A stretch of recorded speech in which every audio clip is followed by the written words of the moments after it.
are listening to Spaceboy Music.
32 minutes, 21 seconds. 5-second tone followed by a 1-second pause. You are listening to Spaceboy Universe.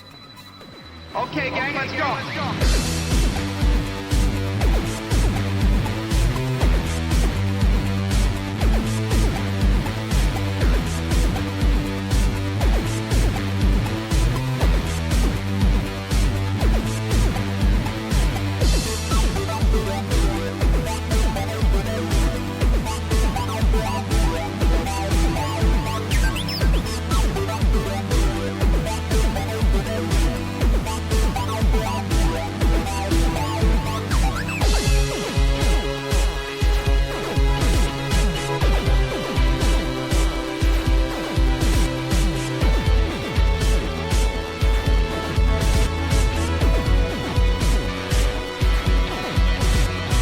From the space city called Houston, Texas, welcome to Spaceboy Universe, featuring Spaceboy and the lovely Surlana.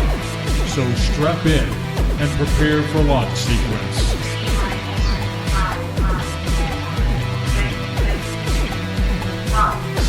Greetings and salutations, I am Spaceboy. And I am Surlana. And this is Spaceboy Universe. It is October 8th, and tonight's special guest is Preston Dennett.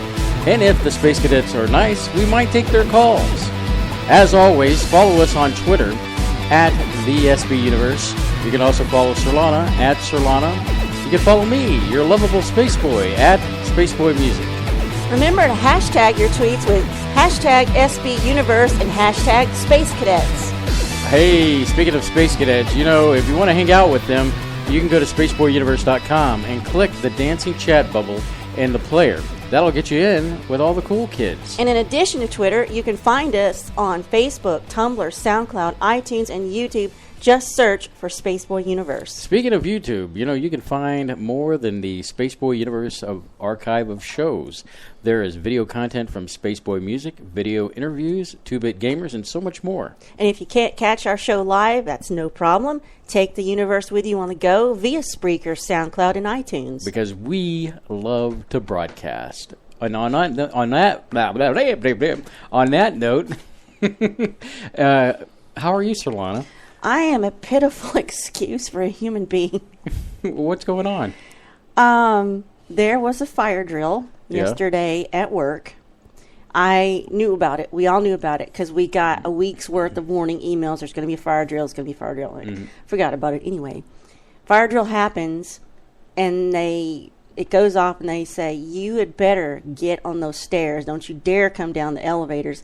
And see, they're taking it seriously since we actually had a fire in August, which it still wasn't a big deal, but that just kind of was a wake-up call because we didn't muster outside in the proper areas because it was too hot and too sunny and too humid, so we were all clustered next to the building in the shadows. So they said, we understand this isn't real fire, but if something really goes down, we expect you to get away from the building. Well, first off, you're on what floor? 10th floor, so and I have to go down to the 3rd floor, so that's like 8 flights? 7 flights? Give or take, yeah. But I was wearing wedges on my heels, and so the front muscle of my thighs and my lower legs are killing me. So when the drill was over, did you have to like stand out in the heat and humidity? No, when it was over, did you go up the stairs? No, again? They let us go back up because it was not a real fire. Right. Now, when we had the real fire and it was all cleared, they shut the campus down. They said, "Come back in, get your stuff, and leave." And we were like, "Yes, more fires, please." But that one little bit of walking downstairs did me in.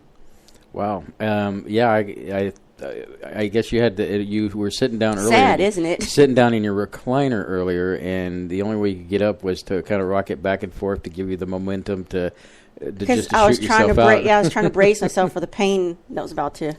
Well, I'm sorry you're feeling bad. I mean, I'm still recovering in the sense that the throat is getting better. Yeah, it is. And tonight is a good night because although I've been coughing, it was my own stupidity because I was drinking a Gatorade earlier, and drink too fast. And You have a drinking problem in that you don't know how to drink properly. no, what it is that You get excited about it or something. well, in my mind, I start thinking of things, right? And I have conversations in my mind. I'm not schizophrenic. I'm just saying, I'll hear myself think things out or whatever to that degree. And for some reason, that my mind translate that to, okay, you actually need to talk. And while I'm drinking, that's usually what happens. God, you're a complicated man. I am very complicated. So, needless to say, I choked on some Gatorade, kind of coughed all that up, but I'm doing better in that sense. But I'm still frustrating with this. Hold on just a second. Surlana's complaining because I'm too loud. Yeah, in my ear. Yeah, in my ears. Is that better? I think that's better. Okay. If it's not, just tell me to do this. Yeah. And I'll put you down further. I hate Windows 10 too, James. So, needless to say, I still have this problem where I pull the muscle in my back from all the coughing I did. And I went to a doctor. And Actually went to a doctor. And he told me to take some ibuprofen. Did he tell you to put the lime in the coconut and drink it all up? No, I have thought about that. But the thing is that I haven't taken the ibuprofen Didn't yet. get that, did you? Yeah, I did. It wasn't worth your time. I get it. So I'm moving on from there. This is like the nail filing thing with you. I mean, so, Walking Dead, you file your nails. So anyway, Turn the page, I'm wash just letting your people hands. know that I'm doing better. So that's where I'm at now. I need to take some more ibuprofen. The hot showers seem to work to kind of relieve some of the muscle tension I'm having. Had to put a different chair in here in the studio because the one I've been sitting in previously aggravates my condition. So I'm making it through the universe. I'm a lot better, and for those people that have been concerned about me, thank you. I know there was a couple of nights when we did the program that you probably thought, is he going to live? I mean, and I had to step out, but things are cool. So on that note, we're going to move on to something else. So what else you got on your agenda over there, Surlana? You don't have anything you want to I have things, but I like to be nice. I like to open it up to you and see what you have to say, and maybe I have something on my list that ties in with what you have to say. In news about things we like. Jointly. Jointly. Yeah. The guy who plays the chief sheriff or whoever on Stranger Things, his name is David Harbour.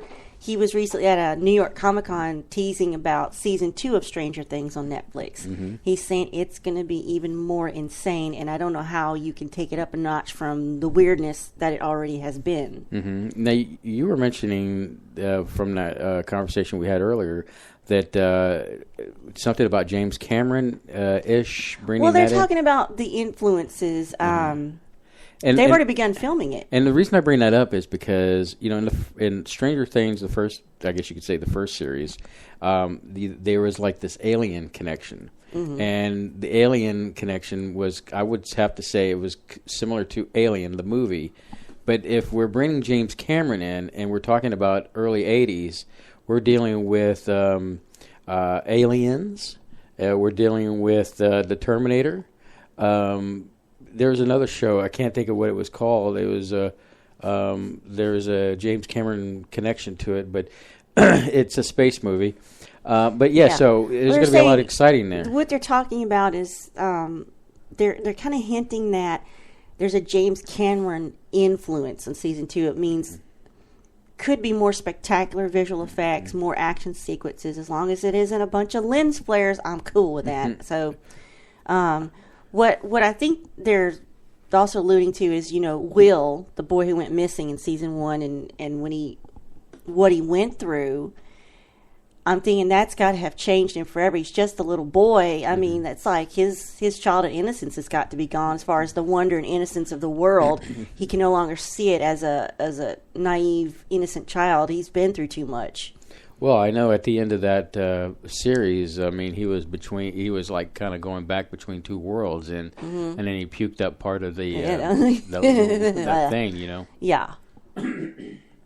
That was nasty. But he was saying also, David Harbour was saying, we'll get to see more of his personal backstory about, maybe how he came to lose his daughter and kind of fractured with his marriage, and we'll get more little backstory and an introduction to some new characters. And maybe a glimpse into where has Eleven gone. Is she still around? I mean, that will be interesting to see season 2. I mean, it was awesome. It was a great show, wasn't it? Mm-hmm. And so I was surprised. It left me wanting more, and which is great about Netflix. I love Netflix. They're gonna bring that season 2 to us, I guess, as quickly as they can. Speaking of other shows, the show that I've been kind of following is Bruce Campbell's Ash versus the Evil Dead, and I guess it's that time of the year where these shows are coming back, and it was great to see Bruce Campbell again. I've always been a big fan of his, and so he is hoping that his show goes for at least 5 seasons, and I don't see any reason why Stars wouldn't do 5 seasons of this particular show. And so yeah, if you're a Bruce Campbell fan, and you're a fan of the I guess the Evil Dead's world, if you will, then you should definitely check it out. It's on Stars, and you can definitely check that out if you have a Stars account on Amazon. That's where we usually do it. So that's pretty cool. Now, going from that, because Bruce Campbell's such a dynamic actor in this show, and he's kind of clowns around. Did you hear about the clowns that I guess tried to freak out somebody recently? There's a lot of clown stuff in the news. It's hard to sort it all out. Well, this one was pretty interesting because these clowns came up to this guy's house, and he said, "You need to get out of here. I'm not going to tell you again." And so they kind of just came closer to his house. So he went inside and got a rifle. And as is his right to do. Yes, and he discharged the rifle. And, of course, those clowns got out. It's kind of funny to say Those clowns got out of there. They got out. They were smart clowns. They left. Now, what I found interesting about this, the police came, and because he's in the city limits, it's against the law to discharge a weapon. And so... Where was this at? I think it was somewhere here in Texas. But I think the police decided not to press any charges because of the situation. And so... Don't we have a protect your castle law here? We do, but the clowns would have had to go into the house, and I see. They weren't a threat on his property. Yeah, once you go into the house, I think that's when you have the castle doctrine, where it sounds if like somebody breaks into your house, you have the right to protect yourself. To protect yourself under any means you can take once they're in your house. Right. That's here in Texas. I don't know. You'll have to check your laws state to state, but. We... Heaven help you if you break into someone's house here. Not that you should be doing that anyway. Yeah, because robbery's bad. Yeah. I've even stopped wearing bright red lipstick on the off chance, I might be a target because I have dyed my hair a reddish bright color. Oh, so. I was like, where in the heck are you going? Yeah, I don't want to take any chances, and I try not to have my makeup so pale. You don't look like a clown. Every time I dye my hair, I come in there and I say, "Babe, you tell me if I look like a clown, wouldn't you?" And you're like, "No." You are not a clown. You may be evil sometimes, like the characters from The Evil Dead, but first you complain I talk in lawyer speak. You've been complaining about that all day. Yes, well, you do. You do talk in lawyer speak. Do you want to explain that to the audience? No, because I have no idea what you're talking about. Here's the deal. I'll have a conversation with Surlana, and I'll ask her a question.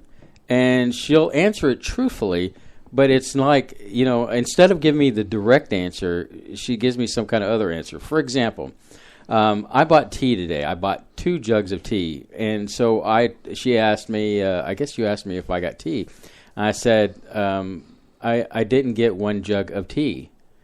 The reality is I got 2 jugs of tea, but I said it in a way where it sounded like I didn't get any tea. Well, I picked up on your Well, the thing was, I said it that way to prove a point that you talk in that way, and I don't know if you do it to be mean at me. Basically, you want the shortest route to the truth. Just tell me what. Okay, if we have 2 donuts on the table, tell me we have 2 donuts on the table. He wants a nice, boring, predictable life. I would no. I would rather focus on other things that are more complex than to have to think. Okay, well now I've got to go back to the store and buy something else versus, okay, oh yes, you got that and then some. And I think you enjoy pulling the strings on me, so to speak. Well, I gotta have mine at some time. It can't all be your way. No, well, you do it all the time, and it's so frustrating. And so I've called this lawyer talk because technically she is telling the truth, but she's not giving you the whole facts so that she can win her case. Whatever, man. I don't know what to... All right, so as we move on, let's talk about something nice here for a second.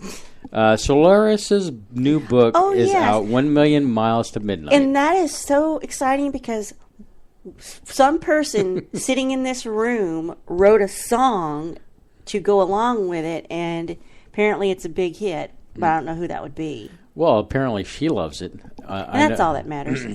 Our good friend Tina Marie at K-Core likes the song too as well. She's played it on her show and from the other day, I guess Friday, and then her show tonight. She's going to play it again. So I would say that's a big, hey, I like the fact that we were having conversations back and forth with her. She said that, did you read the book already? And we got it today finally, but I've been working on this one piece of music for over the past week. And I get the impression that, the way she was coming across was that I really encapsulated the vision of her book, which in the is song. Interesting because we didn't have the book. We didn't read the book. The only thing I did, I saw the cover, and if you see the artwork for the song that's out there, then you see how it kind of ties in both back ways and forward. And we're real happy that we were able to provide that to her. Don't get us wrong, she helped us out too because of our special secret project that's going on behind the scenes with Spaceboy Universe. Besides, we would have done it anyway because we love Solaris Blue Raven, and she's just an awesome person. And by golly, you should go to our website. And on our website, at the bottom left, in the kind of like the advertising the part of our website, is a link to her book on Amazon, and you can get it. It's really affordable. It's a quick and easy read, and we highly recommend you support Solaris and her writing endeavors in this particular book, and tell her if you communicate with her that you heard it here on spaceboyuniverse.com. Now, something else I want to kind of talk to you, Surlana, and we've kind of mentioned this, and you've seen it all over our website, is Maker Faire here in Houston. It's coming up so fast. I mean, within a month, we're going to be live at the George R. Brown Center, doing a live show, and we're also going to be doing video interviews. We'll be walking around, talking to vendors, just going through that. Now, a lot of people ask me, Surlana, is this particular maker thing like just robots? No. No, it's more than that. It's basically to create. Anybody in Houston that makes and creates let's something. Let's say it's a book. That's making. Let's say you're building a computer. That's making. Heck, doing a broadcast like this. This is like a good example of making. Sew your own clothes, your own cosplay. Do you sell stuff on Etsy? Mm-hmm. Do you act? Do you have projects? I mean, it's a great... Anything you want to interact with or show people? It's a great place for learning for young kids so that they can spark their own imagination and show them that you can take what's in your mind and actually create. So we highly recommend that you go to the Maker Faire website. And you can do that also by going to spaceboyuniverse.com. There's a banner on the left-hand side that will take you there. I know why you're laughing. Harvey Birdman? No. Okay, never mind. You can go there. If you go there and you get tickets, you put in the code Spaceboy, you're going to get tickets 50% off. So that's really cool. I think that's great. And so if you're going to be in Houston and you want to check us out live, this is going to be a great way to check us out live and be a part of the universe there. So just wanted to get those two things out because, we love Solaris and we want to make sure you come see us at the Maker Faire that's coming up. Speaking of makers, Tech Explorers is one of the sites that I follow, Surlana. Mm-hmm. And apparently there's a device out that helps you consciously become aware of when you're dreaming. So really? It's this. It looks like kind of a sweatband you put on your head, and so when you're dreaming, it analyzes when you reach REM sleep, which that's when you're active with your dreams. And so it kind of gives you some kind of sensation, or tells you kind of in a non, aggressive way that, hey, you're sleeping, but you're dreaming now. So that you can actually manipulate your dreams. I need that so bad. Sometimes I can do the dream manipulation on my own, but then there's sometimes that I'm like, there's no control out of it. Usually those are my abduction dreams or whatever, and, so. I do that in the dream. I'm like, I'll say something like in the dream, like, yeah, I'm probably about to die now, and I do. So that's kind of cool, that device, and go into other things, tech-related. The tech billionaires, the big guys that produce all these wonderful technology things, they are convinced that we are living in the Matrix. Now, this goes into my thing that I've been kind of reading with the holographic universe and all that. Have you expressed your thoughts on what you thought about that? That we're living in a matrix or a holographic universe? Yeah, like that the what we're living in is not real. If it's true, some kind of construct. If that is true, it's crappy. I don't like it. They need to upgrade it. Well, it's kind of like the movie where they said they tried to build a perfect utopia for mankind, but it didn't work. So they had to create a reality was like this, the world we live in now. I keep going back to that episode of Star Trek: The Next Generation. Oh, which one is that? The one, we were telling Micah Hanks about it, where Moriarty escapes from the hologram simulation. They were playing Sherlock Holmes, and he knows he's a hologram, and he wants to be real, and he wants to get out and explore the universe, and he takes over the ship's computer and holds it hostage. And, of course, there was no way for them to make a hologram solid. To leave. So they had to fool him to create a holographic universe, and they had to put this extra storage in this device that has enough memory and power for him to spend the rest of his quote-unquote life exploring this fake world. Right. But so that's one application of that concept. But he shouldn't know that he's in a simulation, because how did they know they weren't a simulation? How do we know we're not in a simulation? And well, as I've been reading this book on the holographic universe, they've done these tests where they show particles that when they're observed, it's in a solid state, but when it's not being observed, okay, see, it's. I don't know what that is. That's like a kid playing hide and seek or something. Like, you're not real. If I cover my eyes, I can't. You're not there anymore. Well, it's kind of the same thing. Think of a two-dimensional being trying to realize 3 dimensions. It's mind blowing. I read Flatland like everybody had to in college. But I think it's an interesting subject, and like I said, I keep saying that at some point we really need to do a show on this holographic universe thing. Well, I'll need lots of time to get the research in on that, because that's a big topic. It is a big topic, but I'm sure between the both of us, we can wrangle up a great show on that, and maybe a guest and in the future on that. So let's see, what else do I got here? Marvel. Wait, I know that you... I can't find my fingernail file. Go for it. I threw away all your fingernail filing capabilities. Anyway, I watched Luke Cage, binge watched it. It was awesome. And the one thing I immediately said, and then everybody kind of followed suit, was the music in it is awesome. It's great. It's great to listen to. They got these live acts that are through the show that you can pick them up. I guess there's a Spotify list where you can actually listen to some of the musicians. And but if you get a chance to watch it, you should watch it. So that you got Luke Cage. It's a whole great thing that I guess Marvel's doing with Netflix, and so with that going out, I can't think of the something Fist is the next one that's supposed to be coming out. Iron Fist, yes. Duh, I can't believe I forgot that. At least I didn't call it Gene Hackman. So yeah, that's going to be coming up next. A lot of kung fu action, and so that'll be fun.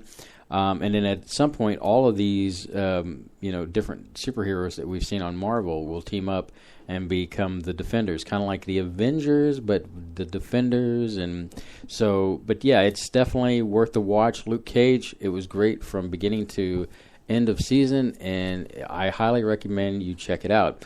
Other great shows that are starting back up, I haven't gotten a chance to look at yet, and that would be The Flash and The Arrow. Those seasons are up, and I think The Flash has already premiered the first episode, so I haven't got a chance to see that.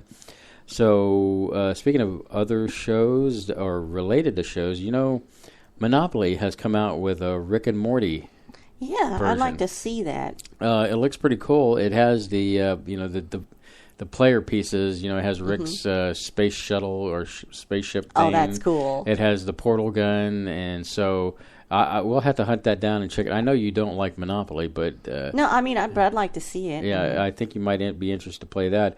What else do I got before we take the break? Oh, recently I was reading an article. I just throw this out there and see what the Space Cadets said. A man and a woman had a baby at a hospital, and the hospital charged the dad $40 to hold his baby. What? Yeah, I know. Isn't that crazy? Okay, you get the bill at the thank you, get you out of the hospital, here's the bill, pay it. Well, apparently one of the line items was the dad was charged $40 for holding his newborn child. Can you believe that? I know the insurance isn't going to cover it, but the idea of you're charging me to hold my own child? Yeah, it's your property. I mean, so to speak. To speak, yes. I mean, you birthed that kid into the universe. I mean, you're going to be taking responsibility for it. But I just thought it was like, what is the? So they're paying for the act of pulling it out and handing it over. No, I guess well, that is normal stuff. They pull the baby out, and I guess they put the baby in a thing. Incubator, but whatever. I've never heard, sometimes they'll give the baby to the mom, and then, dad be right there, kind of like, hey, look, I'm crying because we had to do an extra step and give it to another person. But after they, I guess, snip the cord and everything, and then they let the daddy hold the baby, that was a charge. So, I think that's a ridiculous. That is a crime. That's a ripoff. I think it's greedy. That phrase. So anything else you want to add? I mean, we've got a few more minutes. You're shaking your head. I did, but I lost the link. All It's right, gone. so Walking Dead, people. I guess you know that the Comic-Con up in New York, there was a panel, and they were talking about, they played a video of, I guess, who was going to be killed. Of course, they show the video, and all it shows is somebody, like, beaten to death, and they don't really show to where you could tell who it is. But if you watched the show and saw who was in the lineup, I imagine you could match up the clothing versus who was possibly killed. Now, I'm going to say this, and this is going to be a spoiler. I'm kind of leaning toward Maggie because that would be a pretty dreadful death because they'd be killing her and the baby. Now, I've also heard an extended thing that they might be cutting Rick's hand off. Now, if you read the graphic novel, early on, the governor was the original one that cut his hand off, but it looks like they might be cutting his hand off now. But these are all rumors, possible spoilers. All I know is we're in October, and soon enough, we're going to have Walking Dead. So that'll be fun to watch if you're into that kind of thing, which Surlana is not. So, Surlana, I'm about to play the break music. What you doing over there? I just wrote on a card, zombies are boring, #The Walking Dull. There are people out there that are going to disagree with you. That's fine. It'd be a boring world if we all agreed about zombies. You know what? We need to take this break, Surlana, Let's so that do we it. can bring our guest in. And when we come back, we will have Preston Dennett. So stay tuned and don't go anywhere. I'm from another planet.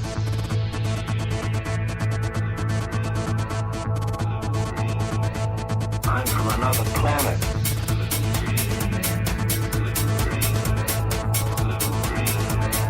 Can you hear me? Answer me.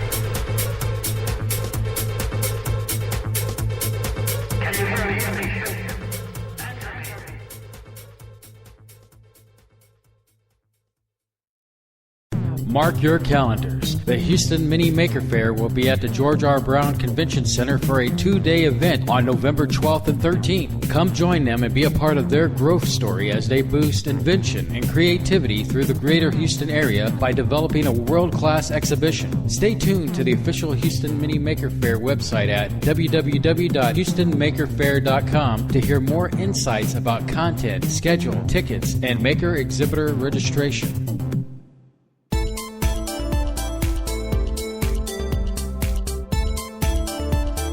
Hello Space Cadets. It is announcer Savannah. I want to tell you that as a dedicated member of the SBU team, you always want to look your best.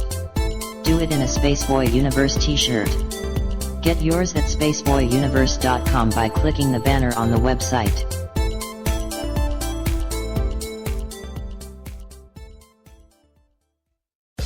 This is author Gordon Root. You are listening to the Spaceboy Universe. This is K28, and I'm listening to Spaceboy Universe. Hi, y'all. This is Lori calling from Texas, and I love listening to Spaceboy Universe. Hey, this is Dave Cruz, host of Beyond the Strange, and you're listening to Spaceboy Universe. This is Wendy. I'm listening to Spaceboy Universe. Hey, y'all. This is Lorelai DeLille. I listen to Spaceboy Universe. Don't you? Tell your mom and them I said hi. The epic battle begins this Friday. Direct from ringside at Laser Death Melt. It's Bot versus Bot in Galaxy's 2-ton weight championship, where your challenger, Good Bot, will face the reigning champion, Bad Bot. You're terminated. Reserve seating starting at $30. 2-drink minimum, where ladies don't get in free. This is an SBU production. You're listening to Spaceboy Universe. Explore the universe, spaceboyuniverse.com. Spaceboy. And Surlana. Spaceboy and Surlana. Spaceboy and Surlana. Explore the universe with Spaceboy and Surlana on spaceboyuniverse.com. Hey, Surlana! What? If Spaceboy Universe was cheese, would you eat it? Come on now, it's a simple question. Maybe. SpaceboyUniverse.com.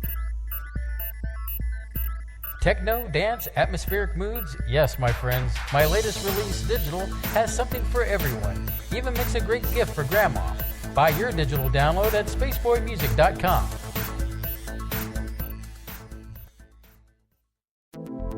Greetings, Space Cadets. Let's see what's in the sky tonight in the Spaceboy Universe. Tonight, in the eastern sky, we have Spaceboy Universe rising above the horizon in glorious splendor. And in the west, we can see Surlanus Majoris, which is visible at 9 p.m. Central Standard Time, just below the K28 belt. So keep your eyes on the sky and listen to Spaceboy Universe.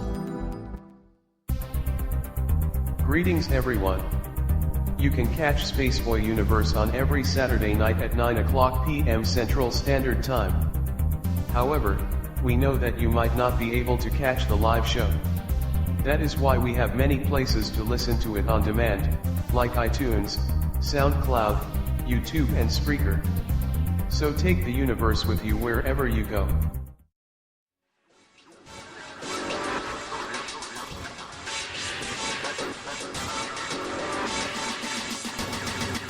To call in, dial area code 713-7015-214. You are listening to Spaceboy Universe.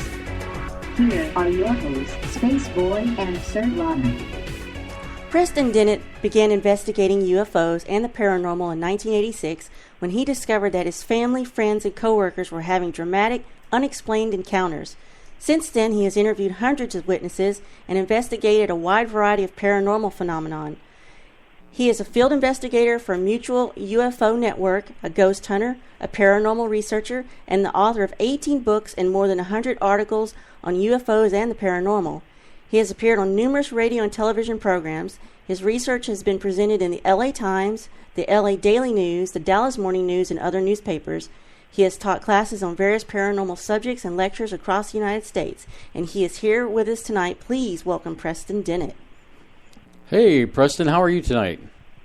I'm doing great. How are you guys? We are fantastic, and we are, like I said before, we're very honored to have you on tonight. Indeed. And we appreciate you taking the time to be a part of the universe. Hey, it's an honor. I appreciate it. So, the first thing that I learned about you that fascinated me, and I know you get asked this a lot, but it's interesting to me because you were a skeptic. Now, I don't know how hardcore of a skeptic you were about, UFOs and sightings and such, but you did learn that your friends and family were having sightings because you saw something on the news and y'all discussed it. And I'm interested in those. At that moment, what were your feelings like before and you had this turning point? Did you have a hard time believing, or because it was your family, you just accepted what they said without, any question? Oh, no. It was hard. Not easy. And yeah, I was very skeptical, in fact. I was kind of, I'm going to say a rude skeptic. Really? I was not willing to look at the evidence. Would you argue about it, too, or against it, or? Oh, yeah. I thought I knew it all. I assumed the stars were too far away for UFOs to exist. Didn't believe in life after death. Didn't believe in anything paranormal. Thought I was very scientific-minded. And got a real, hard lesson when I heard this report on the news about a sighting over Alaska. This was actually a really famous, well-known case now, but they kind of joked about it on the news. They didn't take it seriously. It was this pilot, a commercial pilot, who saw this UFO. It was on his radar, on ground radar as well. Followed his plane for a good half hour or hour. Really a great case. None of this information was really on the news. They just kind of, like I said, joked about it. As they do. Yeah, but somehow it caught my attention. I thought, my God, this pilot is out of his mind. He's got to be lying, or he's just crazy. He's hoaxing. He's hallucinating. He's trying to get attention or something. Right. This is what I was thinking, except I couldn't get out of my head for some reason. And I started asking people, and that was my big mistake. I found out my brother had seen a UFO, chased it across the San Fernando Valley here in Southern California, with his two friends, by the way. Another thing I found out, most of the people who were seeing UFOs were not alone. I found people at work who had seen UFOs. This lady, Diane, I'll call her, she saw a UFO with her family over this Cleveland National Forest, this darting light, which they observed for about a half hour at least. It would dart around, hover, and make all these impossible moves. And Diane's telling me the story when in walks Dorothy. Now, mind you, these are people I've worked with for years and years. Right. I know and trust and love. And Dorothy's like, oh, UFOs, I saw one. I'm like, Dorothy, come on. She's like, no, really. I was with my friend Carol and my mom, and we had just left the library. And this thing she first thought it was a star-like object. It came swooping down, hovered over the telephone wires. She said it had colored lights around the circumference, and it followed them home. She says, Preston, it's really weird. My home is 5 minutes from the library. We left the library right when it closed at 9 o'clock, so they knew exactly what time it was. Their mom showed up, drove them home, and this thing follows them home. And when they get home, they watch it for a few seconds, and it darts away, and they look at the clock, it's 10:15. She says, Preston, I lost an hour of time. Now, this was before Bud Hopkins' book had gone mainstream. This was before missing time was a really well-known thing. So I'm like, I didn't quite understand what I was hearing. But it wasn't just her either. This was my friends, too. I had a friend who had a missing time encounter.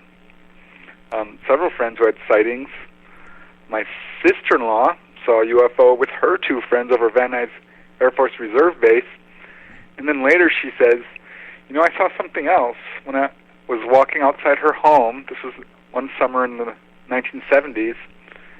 She saw what she thought were two children standing in front of Stagg Street Elementary School. near her home. This was late at night. She was walking with her dog around 11 p.m., and she thought, well, it's not around Halloween, but these kids look like they're wearing masks. And she walked right up next to them, 10 feet away. And they turn, kind of swivel and look at her. She realized they were sort of hovering there, not even really standing on the ground. And she said they were not human. They were absolutely not human. They had huge dark eyes, very, very pale skin, white skin, huge heads. They were wearing olive green jumpsuits with mandarin collars. She gave a really great description. She's an artist. And just said it scared the lights out of her. She couldn't believe it. It was like being where woken was up. that at, the location? This was at Stagg Street Elementary School in Van Nuys. Oh, California. A crowded area, by the way. A crowded suburb, which is where I found a lot of people are having their experiences. So, this hit home for me, and it was not good news. It was like being hit by a ton of bricks, caused me to reevaluate everything. I immediately ran to the library and bookstores and started looking up, what I hoped I would find, that UFOs were hoaxes and hallucinations and misperception. But before we get to that point, I know. Let's take a step back here for a second. I wanted to ask. I was curious to know did she panic and try to run, or did she experience missing time? I mean, you kind of opened a can here, so I wanted to make sure we get more information on it. No, yeah, you're right. She didn't panic, but she almost did, and she didn't. She decided to walk away as fast as she could without running because she did not want to lose control. Right. And I really questioned her about this, about missing time or telepathic messages or anything like this. She had her dog with her. Her dog did not react at all. She said she just walked straight off as fast as she could and didn't think about it because she could not explain it. She did not think aliens at the time. It wasn't until 5 or 10 years later, when this started to hit the popular media, that she thought, "Oh my goodness, those were great type ETs." Wow. She did not tell me that at the time. She really did not know what to think. But later she thought, there could have been a UFO hidden there in the playground, which was surrounded pretty much on all sides by brick walls and trees and things like this. But she saw no UFO, only these two very short figures. It could have been phased out or something, and we couldn't see it in this plane. In this plane, they were maybe camouflaged with their way of doing it. But it seems like to me, from what you're saying, okay, you're a skeptic, but all your friends, family, and coworkers have had these sightings and encounters, but didn't tell you. It's like they had these secrets. Did you get the feeling they kept it from you because they knew you were a hardcore skeptic?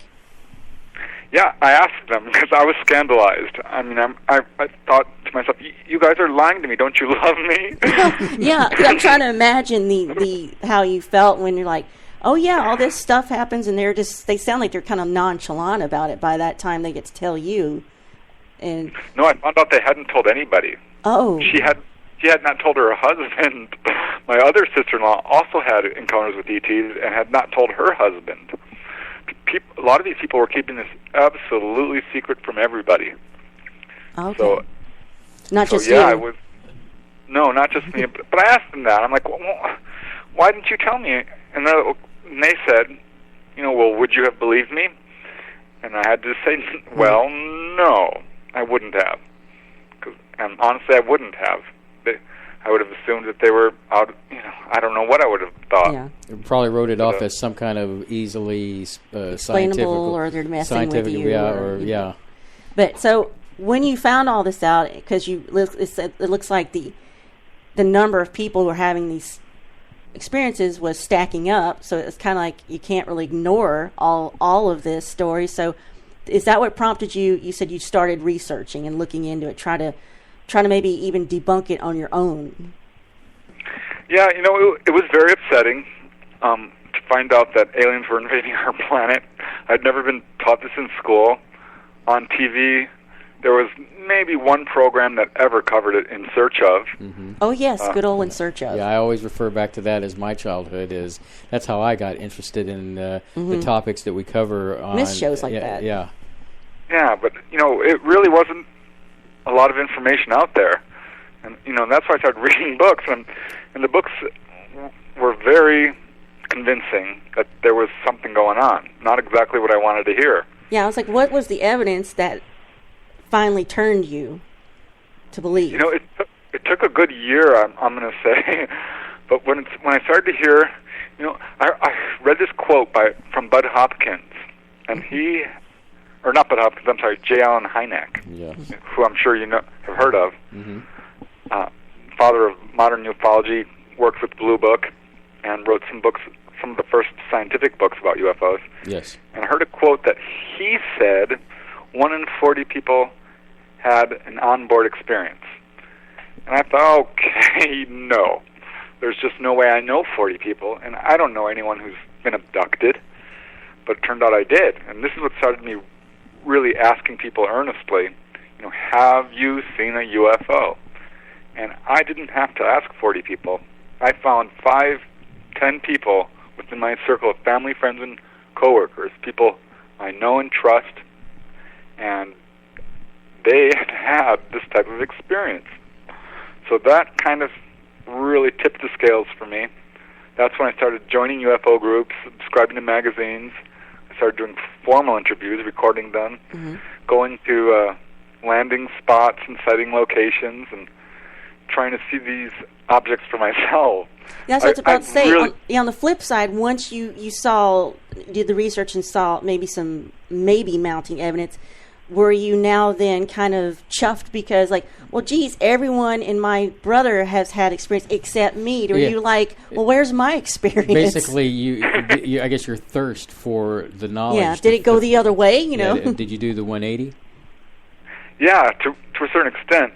Mind you, half my family, or a little more, had not seen UFOs. Oh, okay. And were very skeptical. So I caused a major divide in my family and friends and coworkers.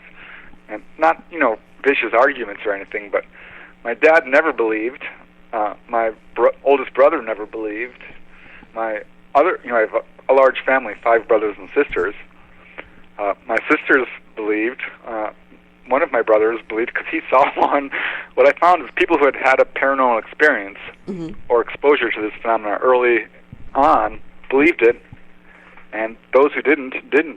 So yeah, Preston, does your family is it religious in nature or have a background? There's skepticism, or is it just pure scientific logic against? My parents were raised with a religious background and rejected it. Right. And so I was not raised religiously. So kind of as a backlash, I became very spiritual later on, which really kind of concerned my father. He thought maybe he should have taken me to church because I kind of ended up going in that direction anyway. Sounds like some awkward Thanksgiving dinners then between the divided, factions. Yeah, I learned not to bring it up. I could clear a room, but oh my goodness! It's really funny. People would profess their skepticism, and they'd come up to me later and say, I had this thing happen. And I started to become this clearinghouse for UFO encounters that people didn't want to talk about. Yeah, that's UFOs. Like you're like the father confessor of UFO experiences that people wouldn't tell others, Seriously. I was like, when did it start? You got to be the guy that they go to confess these things to. It started immediately because it turned out a lot of people were having these experiences and had no one to turn to and no source of information. The ridicule factor was pretty intense back in the late 1980s. It's opened up quite a bit since then. Now people talk about it and it's no big deal. They let me use their name. It's when it's on the media, they don't bring on debunkers anymore like they used to. Sort of bash you or make you look like a fool. So I've always been completely upfront about it. I'm not embarrassed to say that I believe in UFOs. I'm not even really, I wouldn't describe myself as a UFO believer. I know this is true. I've seen them. In my opinion, the evidence is mountainous and absolutely conclusive to anyone who's willing to look at it. I imagine over your 30 years of researching, it's helped in the sense that you've had that time to cultivate the idea that in your mind that I'm good with this. I can live with this. This is what I believe. I've seen and heard and experienced. I've come to this conclusion that, we are not the only ones in the universe. Right. It took a while, though. I mean, this was a very difficult process, but yeah, I'm absolutely convinced that this is real, and seeing, I think, is believing, and this was one of the reasons I really got involved in this, because a lot of these people who had this experience, or do have this experience, are not educated about it, and when they see it, when they see this UFO hovering over them or following their car or beaming a beam of light down on them, it can be devastating. It can totally change their life. Some people go the path of completely denying it, like Dorothy, who saw a UFO with her mother and friend, followed them home from the library. I called up Dorothy's mother. I ended up interviewing everyone I could get my hands on. And I said, "Tell me what you saw." And she says, "Well, I don't believe in UFOs." I'm like, "Well, what did you see?" And she says, "Well, it looked like two pie pans stuck together. It had colored lights around it. It was 50 feet above our car. It definitely followed us home. The girls were screaming, 'I don't believe in UFOs.'" She kept saying that. She says, "But it was totally silent, and I don't know what it was." And so she had a real difficult time with it as well. So it's like, I saw something, but I don't believe it because I didn't believe it already. It's like they're contradicting themselves because they can't process the experience. Right, and it's kind of a core belief. It really changes how you think about yourself and your position in the universe and humanity's position in the universe. And for that matter, it's not just UFOs, it's levitation. It's walking through walls, it's telepathy, and it goes channeling, and Bigfoot's going to creep in there, and soon you're talking about ghosts, and I went off the deep end as far as some of the members of my family are concerned. Now they've all come around. I'm happy to say every single one of them has come around. So, but it was a long journey. So when you started researching and you started getting into it, what were some of the things you found in your research that were some of the more shocking pieces of evidence or stories you read that maybe added to your changing of your belief? Well, it was all very shocking, honestly. Just the whole idea that aliens were visiting our planet and it wasn't being taken seriously.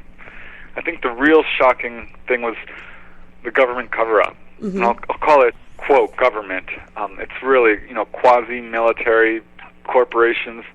I'm not exactly sure who's covering this up, but the whole UFO crash phenomena, that was a difficult pill to swallow for sure. I remember picking up the Roswell incident, that book, which was pretty much it at the time. No one was talking about UFO crashes at all. Mm-hmm. And to find out that, it's not just Roswell, it's the Aztec UFO incident, it's the Paradise Valley UFO crash. There's one in Kecksburg, Pennsylvania, another in New York, there's a bunch in New Mexico, there's the Las Vegas UFO crash. Now that I've done research, I'm finding that there are hundreds of these UFO crashes, that we are covering it up. The cover-up is demonstrable. It's not like my opinion by any means. It's absolutely demonstrable. You can prove it easily in the court of law. Well, you take that, the UFO lights in Phoenix that happened so many years ago, that many eyewitnesses and, people from different parts of Phoenix seeing those lights. And then, of course, from a government standpoint, throwing a monkey wrench into it and saying, well, they're just flares that were falling behind the mountains. And people they have the lamest excuses, don't they? I guess they just try to put a story out there that say for the uninformed that this is what it really is, and the uninformed kind of follow it hook, line, and sinker. But when you have many witnesses in situations like the Phoenix Light and the incident in Pennsylvania, and eyewitnesses, really kind of add up to kind of give us the story credence. Wouldn't you agree to that, Preston? Oh, yeah, absolutely. And I have to tell you, the Air Force is on my naughty list. I am furious at them for taking my tax dollars and everyone's tax dollars and using them to make UFO witnesses look like fools, which, while they know perfectly well that this is a valid phenomena. The whole Blue Book investigation was a complete whitewash, which is pretty much universally agreed upon by all major UFO investigators, and including, Blue Book insiders, who I eventually interviewed, some of these guys. So, yeah. And Blue Book was our government saying they're going to look into these incidences, and they probably didn't or dismissed them. And then what gets me is many years later, they come back out to talk about the Roswell incident, and from the government, and they said, well, it was Project Mogul. I guess I'm guessing that's the correct name, where they were dropping mannequins or dummies from the sky, and that's what people were seeing. So I mean, just another prime example there of the government, trying to whitewash this or pull the wool over our eyes to confuse us, for the uneducated that are not into the subject matter. So, yeah, they completely bungled the whole situation as far as I'm concerned, and had numerous opportunities to come clean and haven't, and still haven't come clean, despite the fact that this cover-up is crumbling. Whistleblowers are coming out of the woodwork. Almost every major UFO researcher has interviewed all these whistleblowers.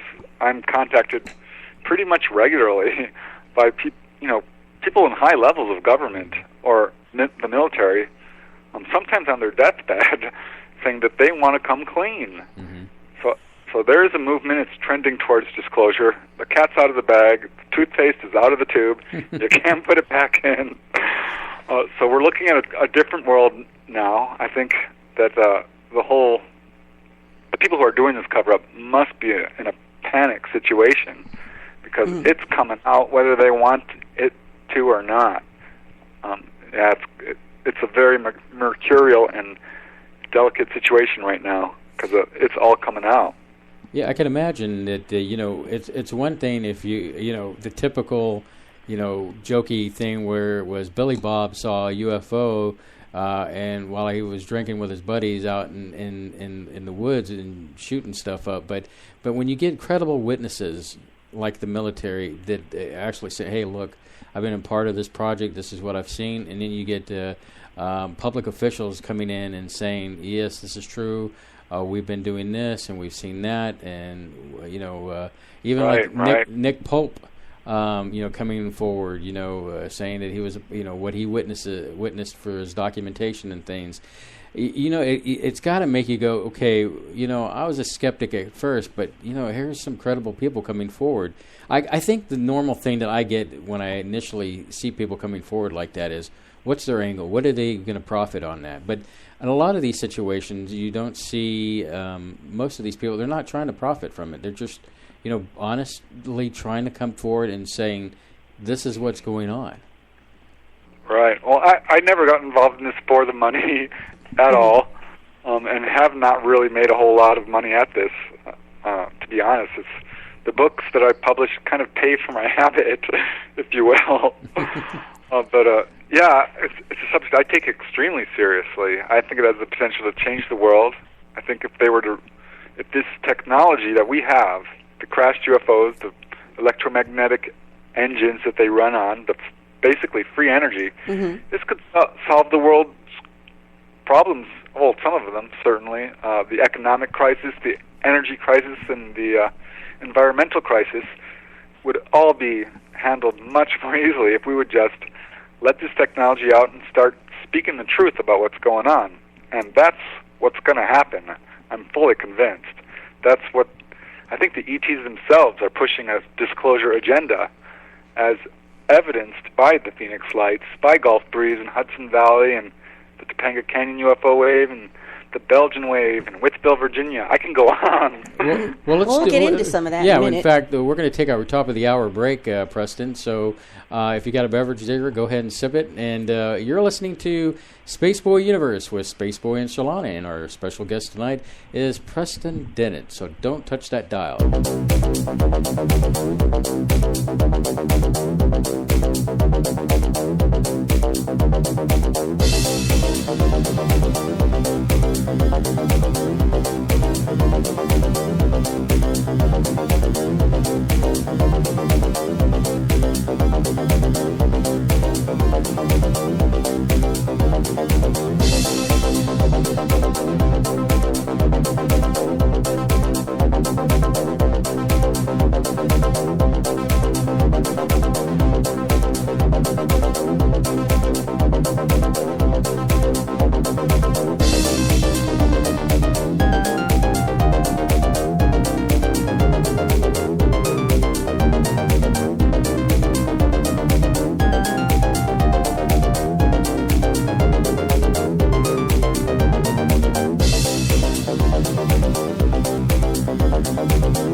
You are listening to Spaceboy Universe. Now here are your hosts, Spaceboy and Surlana. Indeed, you are listening to us. That is Spaceboy and Surlana, and our special guest tonight is Preston Dennett, and he is a wealth of information. Mm-hmm. And we, as always, we have these conversations during the break, and I keep trying to remember to remind myself that. And you miss all the good stuff. Yeah, I know. Save it to the show. Save it for the. But anyway, we're back, Preston, and we want to pick up with some of the incidences that you've you were mentioning the Phoenix Light. Well, I was too, and some of the other incidents. Can you explain to our audience for the that do not know some of these incidents that they probably stand out to you as interesting case studies, or that you got told, or Oh yeah, absolutely. I think that the ETs are very aware of what they're doing. What's going on right now is unprecedented in human history. Mm-hmm. We have never had these levels of activity, as far as I can tell. I mean, certainly there's a lot of evidence of ancient aliens, and ETs visiting our planet for a very long time, thousands of years. But as far as these levels of activity with these waves of sightings, like the Phoenix Lights, like Gulf Breeze in Florida, like Hudson Valley, New York, like a wave of sightings over Topanga Canyon, the subject of one of my books, UFOs over Belgium. These are waves of activity in which I think the ETs are putting on what amounts to a publicity campaign, sort of announcing their presence, and saying we're here. I don't think UFOs are going away anytime soon. I think their agenda eventually is open official contact, and that's what they're pushing towards. And the only thing that's preventing it right now is, I'd say, our prejudiced ways, our warlike ways, and this is why they're contacting so many people at a grassroots level, taking them on board. And when someone's taken on board, the most common thing that I hear, and according to several studies, is that they're physically examined. They're very interested in humans for some reason. I think we're related to them, honestly. But they're very interested in our bodies and know probably more about them than we do. But beyond that, their agenda is pretty clear. They generally talk about three main areas to witnesses. And that would include, I'd say, alternative energy sources. And when I say that, case after case, people are shown the engine room of these craft. Now, why would ETs do that?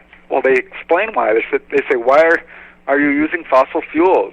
There's all these alternative sources of energy. There's magnetic energy. You should look into that. And in fact, it's to such an extent that they've actually instructed people on how to build free energy motors, which people have done. I'm writing an article about this right now. So that's one of their agendas. Another agenda would be, I would say, environmental.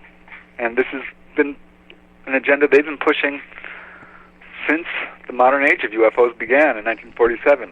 Now, throughout the 1950s, there was the so-called contactee era. Right. Which is when people mostly reported experiences, contact with human-like ETs, generally friendly. They were taken on board and given messages about environmental warnings or shown the engine room. Well, it didn't change at all with abductions, just so you know. It's the same exact warning they're giving, whether it's, Whitley Strieber or Betty Andreasson or who it's all the same. They're warning about environmental catastrophe of various kinds. Nuclear proliferation, pollution, global warming, this sort of thing. So that's their one of their main agendas. And beyond that would be alternative healing. And this is something I see again and again. Now, I could talk quite a bit about this. My first book was UFO Healings, and that covered 100 cases of people who were healed as a result of UFO contact. But in addition to that, people are given information on how to do alternative healing.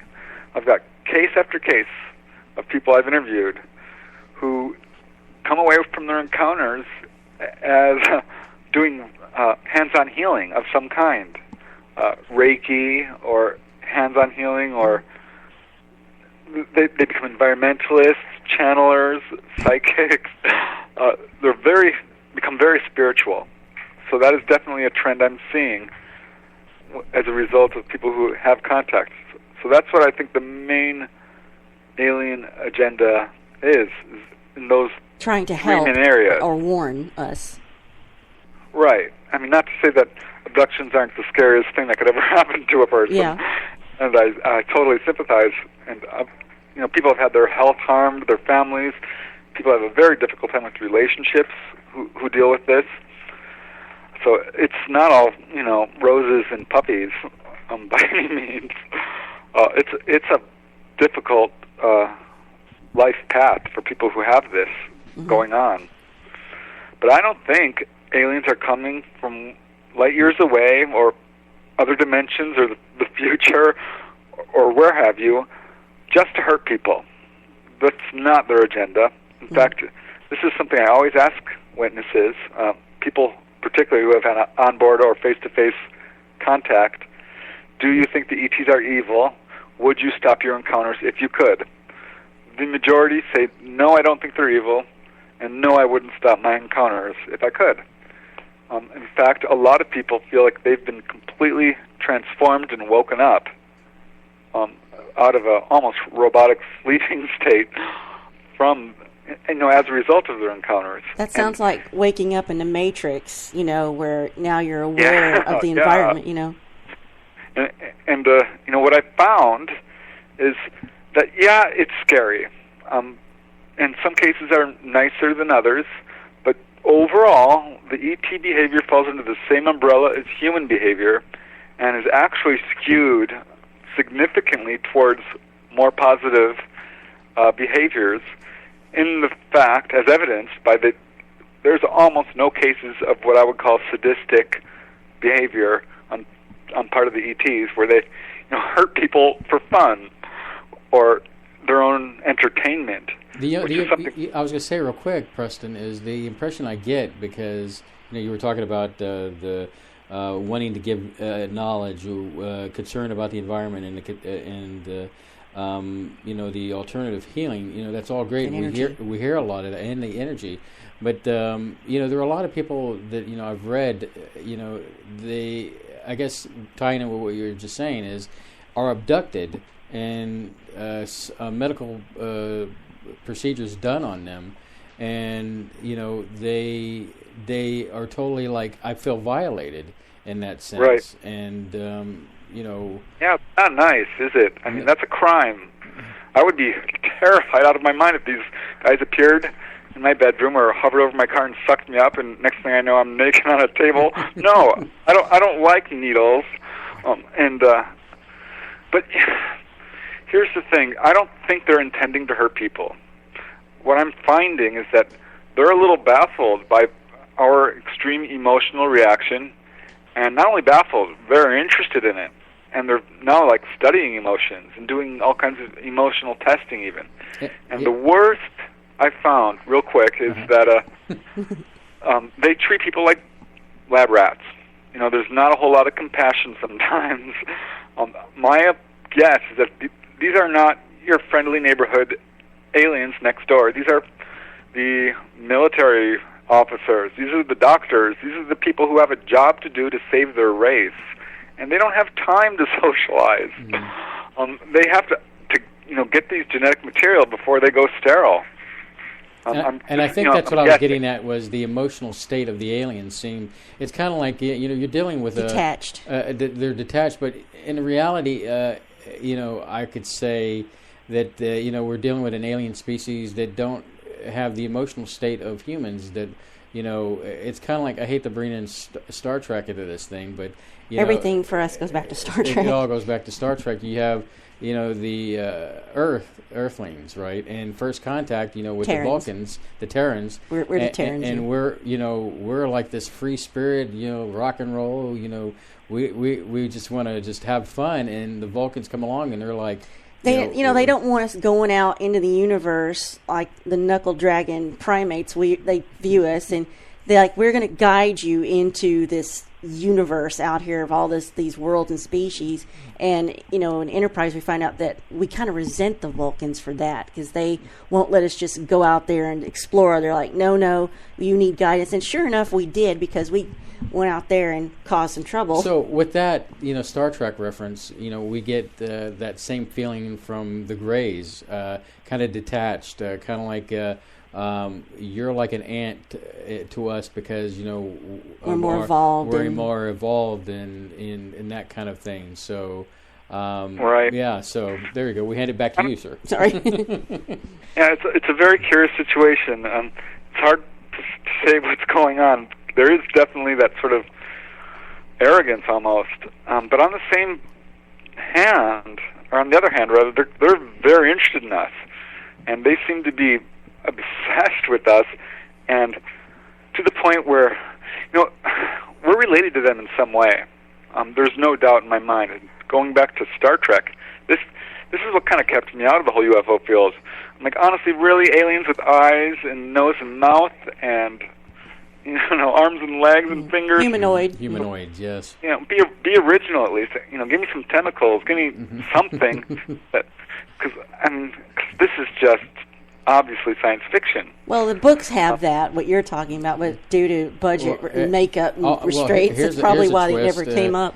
Galaxy Quest, you know, they're actually kind of stupid looking and stuff. But God, I love that movie. But yeah, I see what you mean, because, you know, you watch Star Trek, they slap a prosthetic on a person's face. Oh, you got nose ridges. Ooh, you're a new species. Alien, new species, you know, kind of thing. I mean, cop out. Right, yeah. but the fact is, we're stuck with that because that's what people are seeing. And what this speaks to is they're related to us in some way. I mean, there are aliens that look just like us, the Nordics. Right. Case after case, whether you're talking of, you know, Travis Walton or all kinds of famous cases, known and unknown, involve human-looking ETs. So what are we to make of that? If they look just like us, what does that have to say about human origins? And the fact that the Greys are, you know, hybridizing with us and saying flat out in case after case that we are related, I think this really speaks towards our relationship with them and who we really are. I think they're very interested in us. Again, that's another episode of Star Trek TNG where they found out that 5 of the humanoid races, including humans, had a common ancestor, and it was like a big deal. So. Right. I think being a human is a big deal. And there's an alien parade out there. To some extent, I think we've been quarantined because of our violent ways. But on the other hand, the evidence is speaking towards us being genetically manipulated over the, you know, the centuries and the millennia by these guys who are creating us to incarnate in themselves. Because we can do things that, you know, our humans have abilities that they don't. Which includes, you know, our emotional makeup, which I think is what they're finding really attractive. So yeah, it's great to be human, and there's something about us that they are very interested in. But it sounds like you said that the common themes are clean energy, healing, and our environment. But all somebody has to, if they're studying us so intently, they should have figured out why we haven't gotten those things. Is because you can't profit from us, which brings us to the Ferengi in the future. It's the last race that cares about profit. But it's all goes down. If you could eliminate greed from our human makeup, we could probably have these things. Right. You know, I'm a big believer in the human nature and the kindness of strangers. I think the greed is a real problem on our planet, but it's a problem with the 1%ers. It's a problem with the people who are choking our planet and are obsessed with, you know, power and money. Again, greed, avarice. You know, he who has the most toys. Greed and power, they go hand in hand in this situation. I mean, it's clear that our planet is being choked by just a 1% group of people dictating what you know, to buy oil and to do all these things. Right. Not for long, I don't think. I think, you know, this is their last hurrah. It's all going to go up in flames. Because right now the UFO situation is spinning out of control. It really is. The proof is out there. People no longer even look to television for their information. They go to the internet. UFOs are the most popular subject next to sex, which is huge. I mean, people are not stupid. I think by and large, most people now, I mean, according to many polls, believe in UFOs, believe the government is covering this up, and are expecting great changes. And that's what we're trending towards. And it's a very exciting time to be a UFO researcher or to live on this planet. There's plenty of subject matter out there for you to look at. Plus, I get the impression that people are just tired of being lied to. I mean, you know, it's just we've been lied to all this time. I think if you go back, I think there's been some reports where, we can't bring this to the public because they can't handle it. Well, I think we're at a point where we've been so saturated with alien type thing in pop culture. Well, if we can get through this election, we can handle anything. Yeah, we definitely have been saturated this. I remember once I was at my friend's house, this was actually years back, in San Diego, and the neighbor kid walks in, and he says, "Oh, I'm going to go to Area 51 and shoot some aliens," and he runs off. And I looked at my friend John, I'm like, "Oh my God, what is he talking about?" I mean, he's 10 years old. He's like, "Oh, don't worry, that's just a arcade down the street." I'm like, "Oh, okay." And you're like, where did he learn that from? But the point is, it's in advertising, it's in science fiction, it's the most popular trope, aliens visiting us. It's all over TV. The best-selling films of all times almost always have aliens in them. So, yeah, this is definitely a subject that's being pushed by the forces that be, whether they're the aliens themselves, the enlightened masters, who are, kind of, I think, at the top of the hierarchy here, whether it's the public at large or the government or the secret government. The age of aliens and extraterrestrials is here, and it's time people accept it because it's going to change our planet drastically, and is. Well, I've discussed this before with Surlana that, we're due for a new type of revolution, like the industrial evolution, space age, Bronze Age, all Ice those. Age. We're due for Enlightenment. Well, we've had the Age of Enlightenment, actually, but, Renaissance. I can imagine that the universal age, where the universe unravels itself, so we learn the mysteries of the universe. We're due for something like that. Wouldn't you agree with that, Preston? Yeah, I'm thinking it's going to involve UFOs and other things as well. Certainly not just that. But my guess is that Phoenix Lights is going to happen again over, maybe not Phoenix, but New York or wherever. It doesn't really matter. They're going to show up and they're going to stay there for 3 days. And they're going to go off and go over to... look what happened in Mexico City during the solar eclipse of, what was it, 1994 or something like that, 96, I forget. But in the 90s, when there was a total solar eclipse, I actually went down to Mexico and watched it. Did not see UFOs, but over Mexico City they did. And this object hovered for hours, and it was filmed by 50 different people in 50 different locations across the city and the state. So, they were able to triangulate this thing. They know all about it. There's no doubt. UFOs are treated completely different in Mexico as a result. Yeah, they seem to hang around Mexico longer, like you say, for in the air for the sightings, and longer than they seem to do here. Right. Well, this is, I think, part of their agenda to just get people used to them, one bit at a time. Let's face it, if they wanted to take over, they could have. They could have done it easily. Yeah, the alien invasion has already taken place. They're walking among us. It's saturated every aspect of our society, from technology to entertainment to whatever. So, yeah, I don't know. I'm obsessed with this subject. I haven't even had, an onboard experience or an abduction. I have had sightings. Right. But yeah, I'm all about the whole UFO. UFOs are here, definitely. So I'm interested also in, you've written several books about UFOs over this area or that area. But so would you say they don't make a mistake as far as where they're going to show up, or you would say they're very calculated on where they're going to be seen and when and how? Yeah, that's the feeling I get, and I think there's a lot of evidence to speak towards it, that when someone sees a UFO, it's not an accident. They're showing themselves on purpose. And when someone sees a UFO up close, within a couple of 100 feet, well, that's probably a little more than just a sighting, and may involve something they don't remember, or telepathic contact, or may signal that they've had contact prior. But yeah, I don't think that they're... it's also hard to understand. It's so pervasive if you look at the MUFON, the Mutual UFO Network, or National UFO Reporting Center, Newfork in Washington State, they receive reports every single day. Not only one or two, but dozens. So that means that UFOs are always here.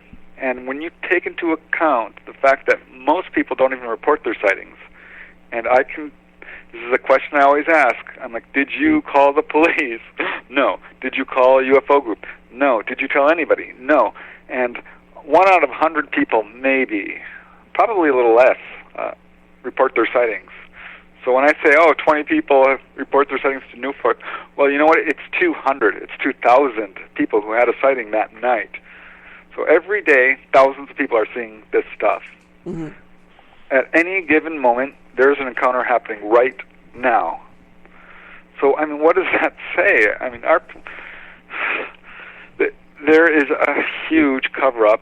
There is a lack of awareness about the levels of activity going on, and all this is going to change. Do you say that the activity has increased over time? Like we're in the most saturated time of sightings and encounters, would you say? I would say, well, since 1947 at least. Yeah. I'm not sure entirely whether it's our awareness that is ramping up or the levels of activity, but probably both. Because if you look back to the 1800s and the 1700s and the 1600s, there are scattered sightings, and people certainly were recording astronomically miraculous phenomena of all kinds. But never was it said, it's aliens. It was always, astronomical, or maybe angelic, or even demonic. But right, the idea of that's how they could, make it make sense in their mind to make it demonic.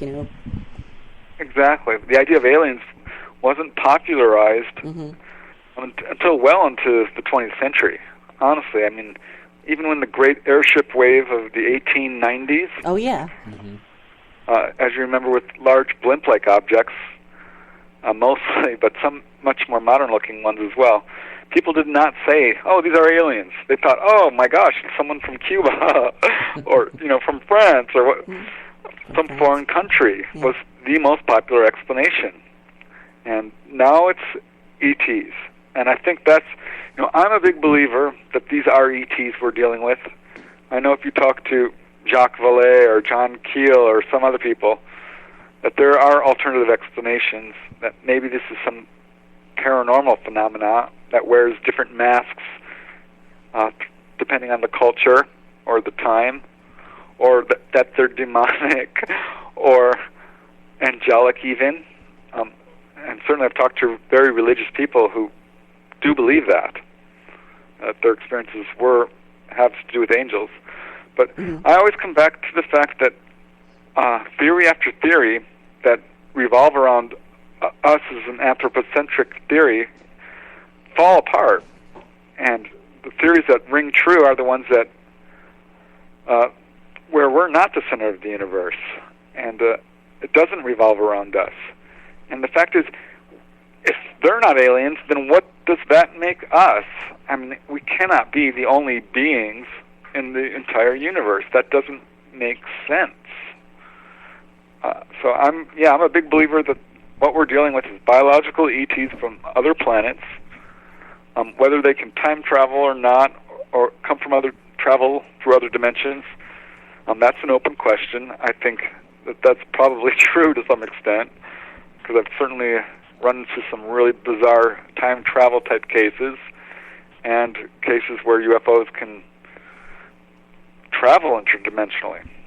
But I always say, we're interdimensional ourselves. I mean, we can go out of body.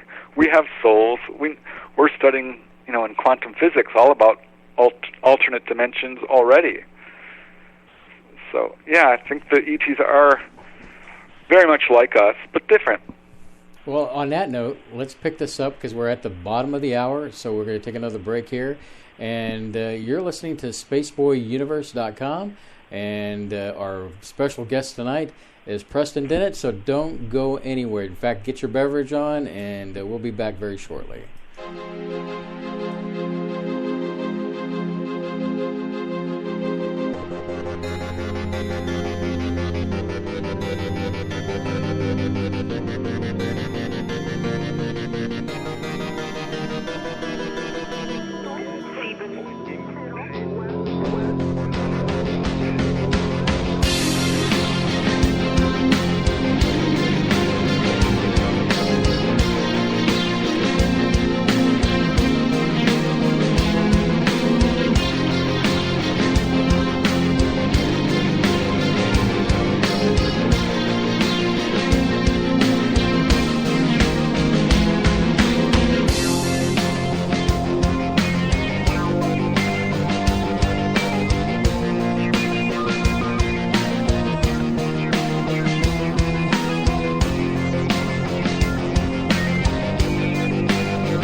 You are listening to Spaceboy Universe. Now here are your hosts, Spaceboy and Surlana. Indeed. Spaceboy and Surlana here in the house. Whoop, whoop. Okay. We have Preston Don't get Dennett. crazy now. I'm sorry. It's just been a great evening, and we got to have it known that Preston Dennett is definitely having a good time, and we're having a good time with him. And so I guess we pick it back up. And I want to get into where, some of these sightings, some of your book says UFOs over. But before I get to that, you mentioned that UFOs are attracted to certain areas like military bases and technological installations. Well, that makes sense to me. Of course they would be. That's where, bad things could happen, high tension wires maybe. But what I don't understand, as you say, is they're also attracted to graveyards. What could be the attraction there? Yeah, this shocked me. And I remember when I first kind of noticed this was when I read this book, UFOs over Virginia, and there was a chapter about Netkin Hill Cemetery, which was attracting so many UFOs that the residents there could predict sightings and were actually going there on UFO stakeouts and watching these things. Okay, now wait a minute here. UFO stakeouts. You know what this sounds like to me now? This sounds like Plan 9 from outer space. And oh gosh, it kind of threw me for a loop. It did, because these things were actually disturbing the graves. They were seeming to target newly dug graves, and that sent a chill down my spine. And I instantly remembered, freshly dead. Yeah, I instantly remembered that J. Allen Hynek had a case like this, and so did Raymond Fowler and Jim and Coral Lorenzen. And I thought, oh my God, I'm going to look into this. And I did, and I found 20 or 30 cases of UFOs hovering over cemeteries. And not only hovering, I mean landing, and cases involving humanoids. And this is across the United States and the world, France, South America, all over the place, Canada. And some of these graves were being disturbed in some way. And this is alarming to say the least, and bizarre and a little creepy. A good case from J. Allen Hynek's files was this couple went out to look at the newly fallen snow. They were going on a little driving by the local cemetery, and they noticed this huge cloud or fog or smoke over the cemetery, over the graveyard, and it was all localized and very strange, and there was lights, and as they got up there, they see that, there's an object or something, and he gets out of his car and instantly becomes paralyzed. His arm is thrown to the roof of the car and sticks there. He can't move, and this object lifts up and darts away, at which point he can move. And my question is, well, why did they do that? This couple was approaching the cemetery. These guys were doing something in the cemetery that they did not want this couple to see. And after analyzing all these cases, this is the sort of thing that seemed to be going on again and again. They were hovering low over cemeteries, landing in cemeteries, targeting grave sites. The question is why, and I can only speculate, but my guess is that they're after genetic material. I can't imagine what else it would be. Or an autopsy of some kind. Well, right. I don't know. I was going to say, I buy into the DNA thing that you're talking about, Preston, because, I've read so many stories about, you got the hybrids. They're trying to get, the grays get closer to a hybrid that's a lot like us, that have a lot of the attributes that we have, but it still remains, with that gray DNA with them. So, yeah, I can imagine that would be probably part of the purpose to do that. Yeah, and let's remember, DNA is viable, after the human body dies. It can be identified for years and years and years, but it's viable stays alive for days following, corporeal death. So I'm guessing that's what they're doing. Scott Corrales, another major UFO researcher, also wrote an article about this at the same time I did, and covered a lot of the same cases, found some new ones, that I didn't know about. And he speculated that perhaps they were gathering implants back from the recycling. ETs, which I hadn't thought of. And I thought, hey, you never know. But I tend to favor the genetic explanation because that's what they're all about. I mean, this is a chapter in my book, Not From Here, which I just put out, volumes 1 and 2. And they cover these kind of different and bizarre aspects of UFOs, like these graveyard encounters, which shouldn't be confused with spook lights or ghost encounters. Most of these people are seeing metallic ships with colored lights and leaving landing marks and humanoids walking around. So I think, they're definitely interested in graveyards. That's one of the things they like to hover over, whether it's bodies of water or mines. That's another thing they hover over, or telephone wires, high tension wires. But that's definitely, they're very attracted to graveyards. Yeah, but with the high tension wires, I was wondering, is that something else I've heard is like they go fly into thunderstorms where there's lightning, like they're trying to get, I don't know if they're trying to get a recharge or something, or I mean maybe that's. I haven't heard that. That's interesting. I have, I've definitely heard the tension wires, and I've always wondered about it. And I think the popular theory is that they're siphoning electricity. But, gosh, do they really need the electricity? Here's another explanation, and I'm just throwing this out there. UFOs have a tendency to affect electromagnetic instruments of all kinds. They stop cars, they fuzz up TVs and radios, and turn off or turn on street lights and things like this. But I've got a collection of cases, and this is one of the chapters in my book, Not From Here, Phone Call from an Alien. And now maybe this is what they're doing. Maybe they're listening in our conversations. Maybe they're tapping our lines. Because there's a good dozen cases, or more, 20, where people have essentially received phone calls from what appears to be ETs. So basically, at this point, not only have to worry about the government tapping our lines, but I've got to worry about intergalactic aliens listening in onto our phone calls. I can only imagine. Yeah, I think it's definitely something to consider. Better watch what you say, I guess. I mean, more than one. But that's fascinating. So they're attracted to these certain types of places, and you've got many books like UFOs over. One of them that stands out in my mind is UFOs over Topanga Canyon, because I now have family very close to that. And I'm like, okay. So I don't know if the activity's still ongoing there, but I wondered if Topanga is because of its proximity to the ocean, and you say, a lot of these things might be operating underwater. It's interesting you bring that up, because we've had the issue with Point Dune, where there's been many sightings off that particular coastline, and of course there's not that much further up. You have a military base, and a little bit towards the south, you have this infamous thing that people have seen on Google, satellite of underwater structure of some kind. So, so you want to tell us more about that?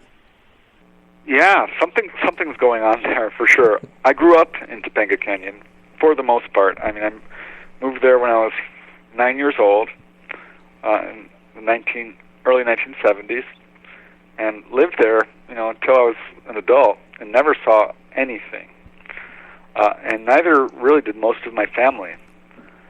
But I've since then, interviewed hundreds of people who have, and have confirmed that it is, in fact, one of California's major hot spots.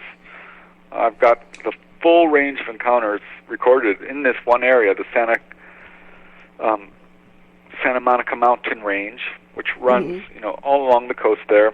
The whole Santa Catalina Channel, this whole Southern California, Santa Monica Bay area is very active. And it's not only sightings, it's landings and abductions and objects moving in and out of the water. And when I first was researching this, I researched a wave of sightings over Topanga Canyon. I'm going to tell you, it's still one of the biggest cases I've ever dealt with, involving hundreds of witnesses. This was 2 to 4 year long wave of very intense sightings, which has slowed down considerably, but is still ongoing. I do continue to get accounts from this area, and I'm always wondering why. What is going on here? Why Topanga? Topanga is a very mountainous area. Right. It's a very rural area. It's located immediately, west of Los Angeles, but it's also one of the largest inner city state parks in the world. Right next to Griffith Park, which claims it's the largest, but I believe it's Topanga Canyon has the largest area here, and it is very remote. People have gotten lost in the wilderness there and died because it's pretty mountainous in areas. And my first theory was that ETs were using this as kind of a hunter's blind. They're hiding there. It's easy for them to do that. Yeah, they can hide there, not be detected, and still have access to all of Los Angeles, a huge population base, which I'm sure they love, because they love abducting people. 1 in 40 people, 1 in 50 people, I think, have had an onboard experience. So they're all about making contact. And I've had a number of people that I interviewed tell me that they thought that there was some sort of underground base. But as my research continued, I started to shift towards underwater base possibility. And that's where I'm at right now, because I've collected a good, 50 at least, probably closer to 100 cases where these objects are moving in and out of the water. And here's the weird part, you guys. Most sightings involve maybe 1, 2, 3, 5 objects. I've got 5 or 10 cases involving, and so bear with me, it's dozens of objects, and I'm going to tell you it's hundreds. I've got 5 cases involving hundreds of objects. Wow! At one encounter? Yes. I mean, there was during the Topanga Canyon wave. Most witnesses saw 1, 2, 3, 4 craft. I've got a few who saw 10 or 20. I interviewed one couple who saw this whole thing happen, and they counted hundreds. And the husband's like, no, I don't think it was 200. I think it was closer to 100. And I have to tell you, but that's exactly my reaction. I busted out laughing. I'm like, well, that's still a lot. Sounds like a fleet. And, exactly. And so either there is an undersea base, an underground base, because these things weren't coming from above. They were coming from below, rising up. In case after case, I've got dozens of, not dozens, I've got about 5 cases involving these huge numbers of objects. And in each case, they're coming from below. So where are they coming from? They're coming from down towards the water, and some of them saw them coming from the water. So either there is an undersea base down there, or there is a parking lot of these ETs and their ships. Really unnerved the witnesses, I have to tell you, who were not happy to see this many objects. Yeah, I've seen many pictures of the ships coming out of the water, and there's been cases where the people have described like a major glowing city of lights underneath the water. So there's been definitely things that are out there. That's what I read. Yeah, and it's quite fascinating. Like some of the pictures that we've seen clearly show something jetting out of the water and leaving a trail with the water. And it's harder to dismiss something coming up out of the water that's lights, because there's only so many things it could be. Right. I mean, if it's not military, right. Dino is calling. Should I take him? I charted all the sightings out, and they're kind of right there in the Santa Catalina Channel area. Stretching, let's see, well, there's Santa Barbara and the Channel Islands, and you go south from there all the way kind of to Long Beach and San Pedro, that whole area.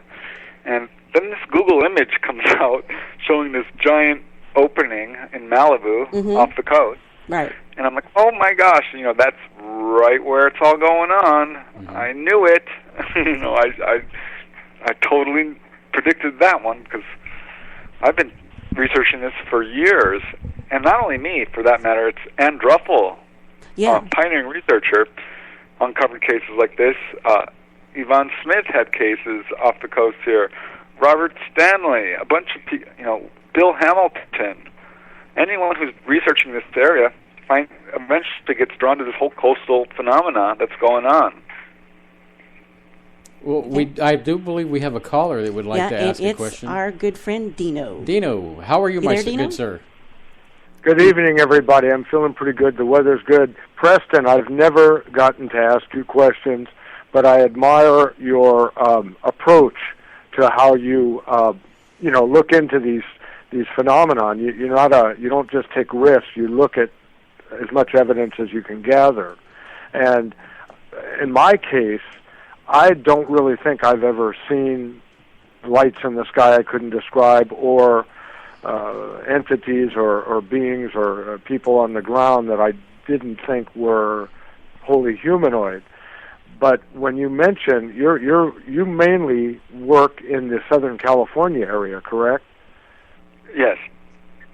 So you don't try to go further. Now, you were just talking about the underwater base that everybody was all excited about a year and a half ago in Malibu, and then all of a sudden we never heard anything else about it. And like you said, it makes sense that there could be some kind of a base because of the sightings in Southern Cal. Now, what else has been heard or studied about that? Have you heard anything?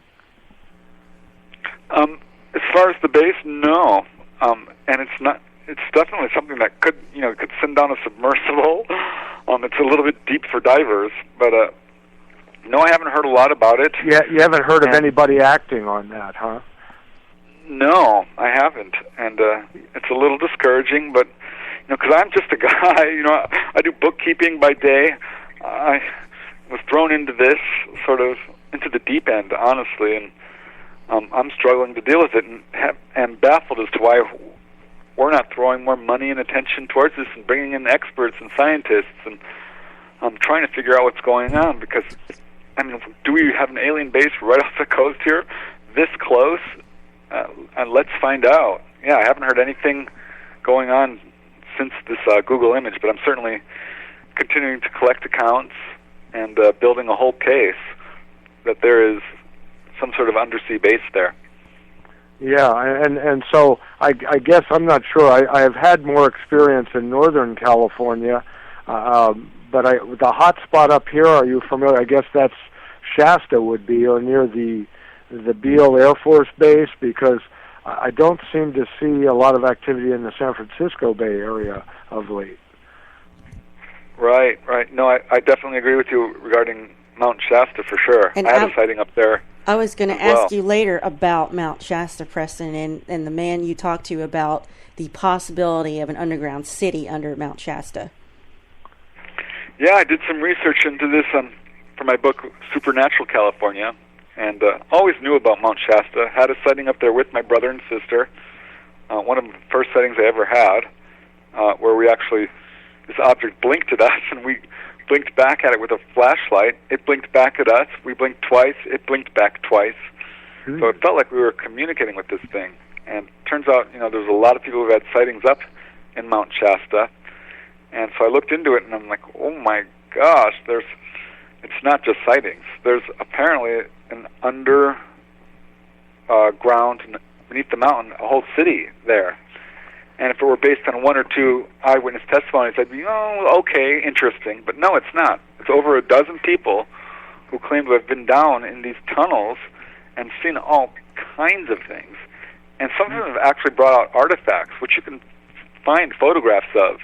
They're out there on the internet. I've got books on it. It's very persuasive.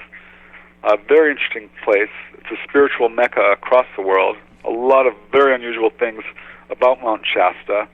Geographically speaking and geologically speaking and so on, and certainly the legends there are outrageous. Apparently it's the Lemurians who are still living there and have been for thousands of years, intelligent, giant, human-like ETs. Very that's what place. That's what I was wondering, because I've had an interest ever since I read Sauter's book, couple of books about underground and underwater bases, and I think even Jesse Ventura mentions it. There, so many of these seem to be secret, corporate, or military, and yet, I'm sure a lot of our tax money was used, but there are apparently, I know it's not your area directly, but you seem to believe that there are hundreds of these bases, not only around America, but in other parts of the world. And how many of them do you feel are humanoid activities, and how many of them are non-humanoid entities using these bases, and what for? Right, yeah. Well, you're right, this isn't really my area of expertise, but I've certainly read about it. And as far as under sea and underground alien bases, I would be remiss if I didn't say that there was at least dozens of them. I think that ETs aren't necessarily flying from other stars to be here. They live here, probably have for quite some time. And so have we gone underground. I mean, the United States is riddled with underground military bases. There was this abductee, Jean Robinson, who wrote a book about her experiences, and she was approached, she had all kinds of ET abductions. She was approached by this government guy who said, "Oh yeah, we have undersea bases, would you like to go to one? I'll take you." Huh. And she declined. She did not want to go. And someone else told me that we also have undersea bases ourselves. So I'm guessing that we do, not only under like Cheyenne Mountain or Area 51 and Edwards Air Force Base, which is supposedly 50 stories underground, but a lot of military bases, and for that matter, we know a lot of European countries have built underground cities as well. There's a whole underground world. There's a second America going on where people are living there underground who have access to all this technology and a lot of the information that we don't have access to. There's a secret space race. There's probably bases on the moon, alien, and possibly human. Mars, I don't know. It gets very fringy and very difficult to confirm. But absolutely, I could talk about the moon for hours. The moon definitely has all kinds of stuff going on. We should have you come back and we can talk about the moon theories. And well, Dino? Yeah, I think that would be very interesting because I agree having not ever seen anything, that a lot of this stuff can be fringy, but it's fascinating. And when I try to turn people on to just the whole concept of extraterrestrial, it scares some and their eyes glaze over, and I guess we have to be careful. So before I go, I just wanted to ask, I've talked with several other researchers in person, and I've asked them, how did they get started in this, and like Don Schmidt got involved with the Roswell stuff because he worked with Hynek, and when he was a young man, and other people have seen things, the alien hunter in Texas there, wanted to fight back. And so in your case, Preston, it was you just were curious, or was there one big event that made you do it and get involved? And the second thing is, have you ever been harassed or stalked because of what you do now? Right. Yeah, I got involved because my family was targeted. UFOs are definitely within my family. My nieces and nephews have had sightings. My sister-in-laws, my brother, not my parents, as far as I can tell, or grandparents, but that's an open question. It hit home for me. I started having sightings myself, so that, really, immediately after I started investigating this stuff, started to have some really close-up sightings that were absolutely unequivocally unexplained. And by that I mean a little golf ball-sized light hovering in front of my windshield and darting back and forth. That's happened a couple of times. Metallic ships coming over me, a few cases involving telepathic messages, just honest-to-God wild sightings. So that's kind of got me interested, the family, and the continuing sightings kept me interested. As far as harassment, yeah, I've had yes and no. As soon as I got involved in this stuff, I started sending out UFO articles and books and trying to publicize and going on the radio. And I immediately started having very bad mail problems with the U.S. mail. My UFO mail always came back opened. Almost always, to the point where I took my family with me to open the mailbox, which was locked, a locking mailbox. And I'm like, you tell me what you see here. And I'd open it up, and my mail would be opened. My sister's like, yep, it looks like it's open to me. I'm like, yep, that's what I've been saying. And beyond that, when I would do interviews, I'd hear clickings and static, and I'm like, gosh, this is bad. And the witnesses would say, oh, my God, do you hear that? And I'm like, yeah, I do. They're like, what is that? And I'm like, don't worry about it. I wanted the interview. Honestly, I just wanted to hear their story. So I didn't want to hang up and try, do it secretly, because I've got nothing to hide. But there was that. I've had people approach my table that looked like CIA guys dressed up in suits and kind of making a lot of questions. I've had some same type of thing, guys dressed in suits, dark sunglasses or shiny mirrored sunglasses, heckling or debunking me during my lectures. The very worst thing that ever happened was actually kind of flattering, because I felt like, I'm getting close to the truth here. Was during the Topanga Canyon UFO wave. I received a call. I lived alone at the time in a condo in Canoga Park. Received this call from this guy. He says, he may have given his name. I don't remember what it was. Mind you, I was a young man, early 20s, mid-20s. And he said, are you Preston Dennett, the UFO guy? And I'm like, yeah, thinking he's got a story to tell. He's like, I'm so-and-so from the Army, and I've got a top-secret clearance. I did satellite mapping over Vietnam, and blah, blah, blah, and I did this and I did that, and I'm great. And I'm like, okay, get to the point. And he started saying, you're investigating UFOs. What you're doing is dangerous. I'm like, oh, really? He's like, yeah, people have gotten killed for looking into this thing. Oh. And I'm like, oh, okay. And then he continued on that vein for a while, and I'm like, do you have anything else to say? And he's like, well, you're barking up the wrong tree. And my instant thought was, well, hold on a second. If I'm barking up the wrong tree, he says, you're barking up the wrong tree, and there's no pay dirt in this. And I'm like, well, if there's no pay dirt in this, then why is it dangerous? I didn't say that, but that was what I thought, because he was contradicting himself. And I realized right then and there, because I'd just taken techniques of persuasion in college, and he was going on each technique to persuade me that UFOs were not worth looking into, or were dangerous, or anything to get me off the track. And I finally just hung up the phone and felt, I think I just got threatened. And I felt a little bit proud. I'm like, hey, I hit a nerve. Yay. These buttholes are not going to cover it up if I have anything to do with it. Because I'm gung-ho with this. I'm going to take this all the way. These guys cannot get away with this. They're breaking the law, not me. They're covering it up, not me. They're doing what's wrong. And I feel like I'm working towards, the good of humanity. So I have no problems if these guys want to threaten me, whatever. I'm not stopping. So I felt really happy about it. That was a threat. Thank you very much. We are enjoying your experiences and investigations. Do keep it up, and thank you. Don't let anybody stop you. That was a threat, but don't let it stop you. Thanks, Dino. I appreciate that. Good night. Good night, Dino. Well, we're at the top of the hour, so let's go ahead and take that break, and when we come back, we have more Preston Dennett.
You are listening to Spaceboy Universe.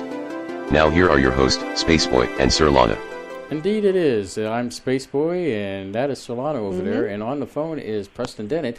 I wanted to say something before we take the next call about the submerged base that was all the rage on Google.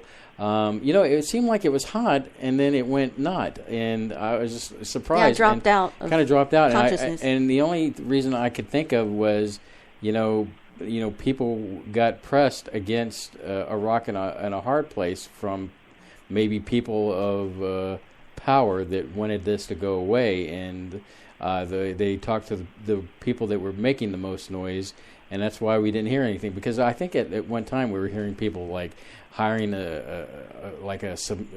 of those small rover submarine things to go down and take a look, and at the depths that we were talking about, it was going to be pretty deep and dark, and so I can only imagine it's frustrating to go from something, wow, this is awesome, and then nothing left after that. So that's some of my takes on that. Preston, you want to elaborate a little bit further on that one? I totally agree, and it is frustrating because if you look at the Google images, they are unusual. I mean, this thing does look like it has a very large opening. It does look like there are huge pillars. It looks like it's got this very flat top. It looks artificial. Whether it is or not would be so easy to determine, and we're not doing it, and I don't know why. It would be so easy to do, but trying to, get money thrown at the UFO phenomena is not easy. There was this guy in Colorado, Jeff Peckman, who tried to organize a UFO commission in the state of Colorado, and it failed miserably. He just wanted to open communication between UFO or the government and UFO researchers and the citizens, and try and take a serious look at the continuing waves of sightings. But only 20% of people voted for it, 80% were against. So getting political power or money focused on the whole UFO phenomena has always been a problem. There's been a couple of congressional hearings, but they didn't even have that much of an effect. It's always been two steps forward, one step back. But we're still moving forward, and that UFO base is we're gonna find out whether it's real or not someday. And on that note, we do have a caller on the line. Are you still there, caller? Yep. I apologize. And the caller's name is? This is Ty from... Hey, Ty. Sorry, Ty. We kept you, Dino, he tends to dominate. Is that man long-winded or what? No, Dino, we'll always love you, man. And thank you for being patient, Ty. Because Ty is one of our another favorites from the Great White North. So take it away, Ty. Go for it, Ty.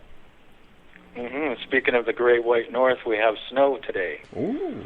Really? What's that? I've not heard of that. What is that? That's a four-letter word. That's what that is. We don't know about that in Texas, so. Well, I do have a question for Preston. Oh, go right ahead. Yes.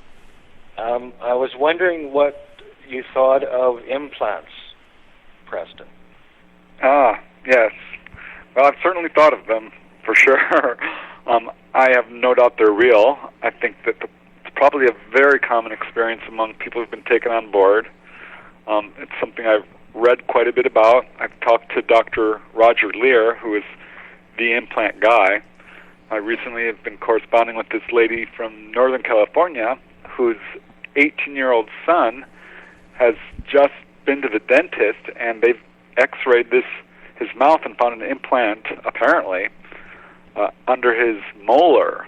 I've seen the x-rays. It's clearly a foreign body. It's perfectly round. It's about the size of a marble. It's very large, much larger than a BB. They have no idea how this got into his mouth, what it is, except it appears to be metallic. He does not want it removed.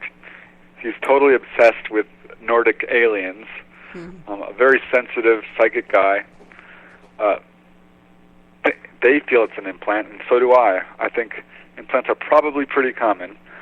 Now, what are they used for? I think the popular theory with a lot of UFO researchers, and definitely within the UFO community, is that they're for mind control and monitoring, this sort of thing, which is entirely possible, because certainly they seem to know how to find us wherever we are, and absolutely have the ability to influence people as far as, drive out to this location, or look out the window, or don't remember this, or what have you. But I have to tell you, I think there are other uses, because I talked to this one lady, and another person, and then another person, and then I heard about a guy in England, and I found a good half dozen or a dozen cases where people are saying the same thing about their implants, and that is that these implants, which this is what the ETs told them, that the purpose of their implants, according to the ETs, is to monitor their vital signs, to measure the levels of pollution in their body, and to boost their immune system. I mean, Jason Andrews in England, very heavy-duty contactee, written a number of books, a lot of witnesses, says he'll never get rid of his implant. There's no way he's having it removed. I talked to one lady who was implanted during an experience in Coronado Island. I wrote a book about it, so did Yvonne Smith. She had her implant removed by Dr. Roger Lear, and about 2 weeks later she had another encounter and it was put back in. And I talked to another guy, same type of thing. He had an implant fall out, and ETs came back later and told him they put another one in, and this one they put in a place he'll never find it. But yeah, this is what one lady told me. She asked them flat out, "What's this for?" And they said it's to measure the levels of pollution in your body. She asked them why they were doing an anal probing on her. She's like, "You'll not find anything pleasant up there. What are you doing?" And they said, "Oh, we're just measuring you medically. We need to find out if you're healthy." This is something that Jim Sparks, a conscious abductee, has echoed as well. So I think that there are possible reasons for implants.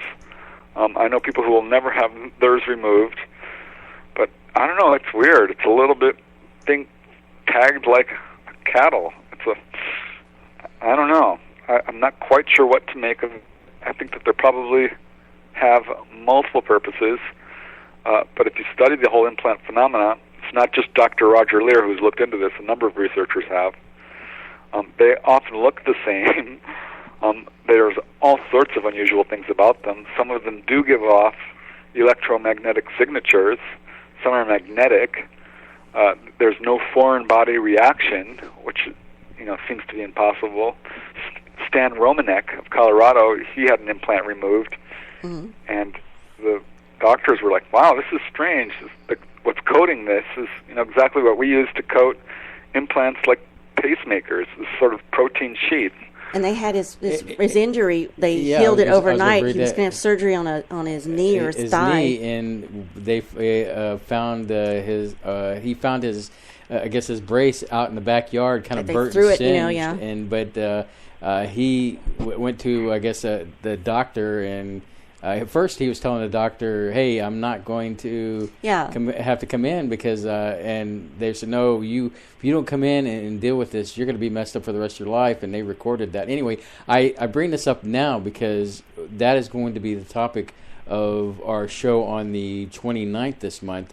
We're going to be doing the Stan Romanek story, a historical perspective. Closer look at it, Yeah, and but it's fascinating. The implant situation where people have had ailments and they've been abducted and then come back and healed. So anyway, I'm sorry to interrupt this wonderful conversation, but I just wanted to bring that up to the audience that we were going to talk a little bit about the case, because it is a fascinating one, and it's one of those ones that you have to make a decision, and we're going to present it to the audience. So.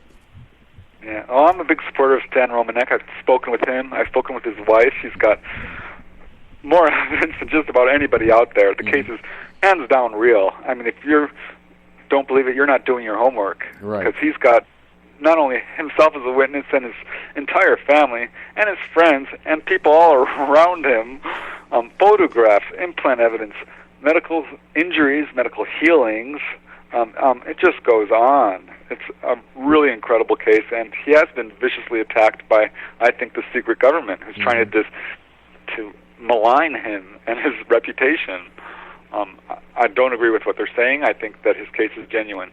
I believe that, I'm getting ahead, putting the cart ahead of the horse on this one, but, there has been many times his computers have been hacked from outside sources.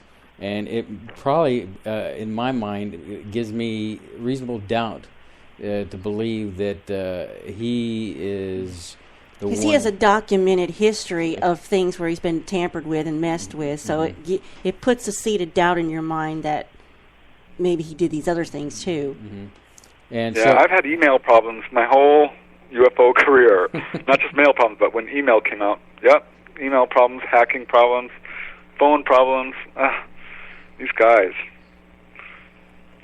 So, but anyway, I was wondering, go ahead, Ty. Yeah, I was wondering, do you think all alien races use implants, or is it maybe just one or two? Or oh wow, no, I've never been asked that question. Let me think for a second. Well, definitely the Greys.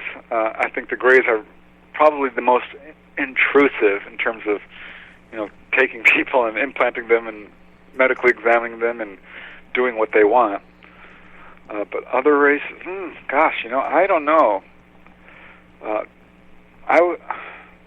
going to say probably, you're right, it's mostly the Greys, because, I don't get a whole lot of reptilian encounters. I do get some praying mantis type, not a whole lot of those either, and kind of just more and more human-looking type encounters, which are definitely sort of lean towards the friendly contactee type encounter. But most of the implants do seem to involve gray type ETs now that you bring it up. But I'm going to have to look into that now because I have never thought of that. Well, it seems like the Greys are the most bold, especially when it comes to abducting people. Yeah, I think they've got an agenda, and they're like, nothing's stopping us. They're taking people out of condos, out of hotels, out of, places where, even hospitals, places where you wouldn't think that they could take people. But they do it boldly, and I'm sure it's a physical phenomenon because there's case after case where people are not where they're supposed to be. They're not in bed, they're not in their house, they're missing.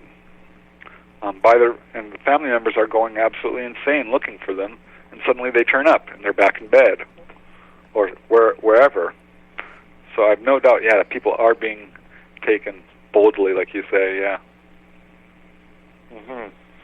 Well, thanks very much for answering my questions, and a great show tonight, you guys. Thanks, you, Ty. It's always good to hear from you. Hugs from Texas. You guys take care, eh? You too. Bye-bye. Well, he threw that in for us, Yeah, I know he did. It's a bonus. Okay, bye-bye. Bye-bye. Preston, so, we've talked about the Greys, and through your research over the years, there are more than just the Greys visiting us. What are some of the other races that, you've encountered through your investigations and knowledge building over the years? It's been mostly Greys.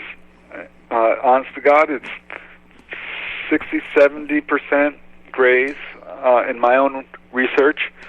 A couple of reptilian encounters. Almost no Men in Black. About 10-20% praying mantis types. I've got some really astonishing cases involving those. More and more human-looking. And then sort of this catch-all category of small humanoids or tall humanoids or robotic creatures or humanoids of various types that are maybe half gray, half human-looking, or, hybrids of various types. It's frustrating because it's very hard to categorize this. Who are we dealing with here? How many races are there? I don't know. I don't have any cases where I can identify the same ET. Like this is, Quasga, as Betty Andreasen called her ETs. But I have found a lot of these grays do have Q names. Quasgod was one. Qualar was a name I heard from. Quarry is another name. So I have heard names and things like this. But I think it's 5 or so main races. I think there's probably different types of grays. Some seem to be very unemotional, very cold and calculated. Some seem to be very short and robotic and almost androids and take orders from the taller grays. And then there are other grays, 5 feet tall, who seem to be very emotional and friendly-ish, and definitely aren't the sort of cold, emotionless gray reports you get sometimes. I mean, one lady told me she had the most loving experience she's ever had with a gray-type ET. So definitely there are emotional ones out there. But if you look at the human race, there's incredible diversity among us, not only in skin color and hair color and eye shape and height and all sorts of variants. So I think that's probably what we're seeing with the grays and other races. The human form does seem to be the general rule, but as far as I can tell, there's probably hundreds of these guys out there on a regular sort of basis visiting our planet, most being kind of touristy-like, very much laissez-faire, non-intervening in human affairs, as opposed to the grays, who have come down and, done what they want. But mostly grays, after that praying mantis, after that human-looking, after that short humanoids, then reptilian, then robotic, and then sort of a catch-all category. Mm-hmm. You mentioned, I guess, a mantis story of some kind. Can you tell us about that? Yeah, I've got several of these kinds of accounts. Generally speaking, they involve mantis, praying mantis, or grasshopper, or bug-like figures who are minimum 6 feet tall. Never heard them shorter than that. Often 8 feet tall. Sometimes 12 feet tall, and once 15 feet tall. That's probably one of my favorite cases because it involves this medical corpsman by the name of Kevin Kamen. Really great witness. I've interviewed him several times. Boy, you guys should talk to this guy because he's got quite a story. He was a medical corpsman on a Navy ship and had his cabin partner was a contactee. And his buddy, they would go to foreign ports together, and he would always eat fish eye soup or whatever bizarre thing. And one day, Kevin's buddy says, I'm in contact with ETs, these grasshopper type ETs, these praying mantis actually. And Kevin's like, oh, I don't believe you. If you're really in contact, I want to see your little green man. He's like, well, they're not little and green, but okay, I'll see what I can do. And he came back and says, okay, I set up a contact. They're going to come tomorrow, so get ready. And Kevin's like, oh, all right, whatever. He didn't really believe him. So the next day comes along, it's on the Navy ship, by the way, and the guy comes into his room and says, they're up on the deck. They're waiting for you. Go up on deck. And you can see him. Kevin runs up on deck and sees this huge craft hovering over the ship. He does the first thing anyone should do when they see a UFO. He ran to get more witnesses. And this is where things went into the Twilight Zone. He runs up to people, and they couldn't see it. Ooh. And next thing he knows, and we're ignoring him. And then he couldn't get their attention, and he finds himself on board. And he completely freaked out. Suddenly he's regretting his decision. He's looking down at the floor. It's this metal grating. He's looking up at the wall. It's metallic. He's looking outside. He can see stars. He looks down and can see his ship. The ship would turn transparent wherever he looked. He was extremely frightened. He started getting telepathic messages from the ETs who started...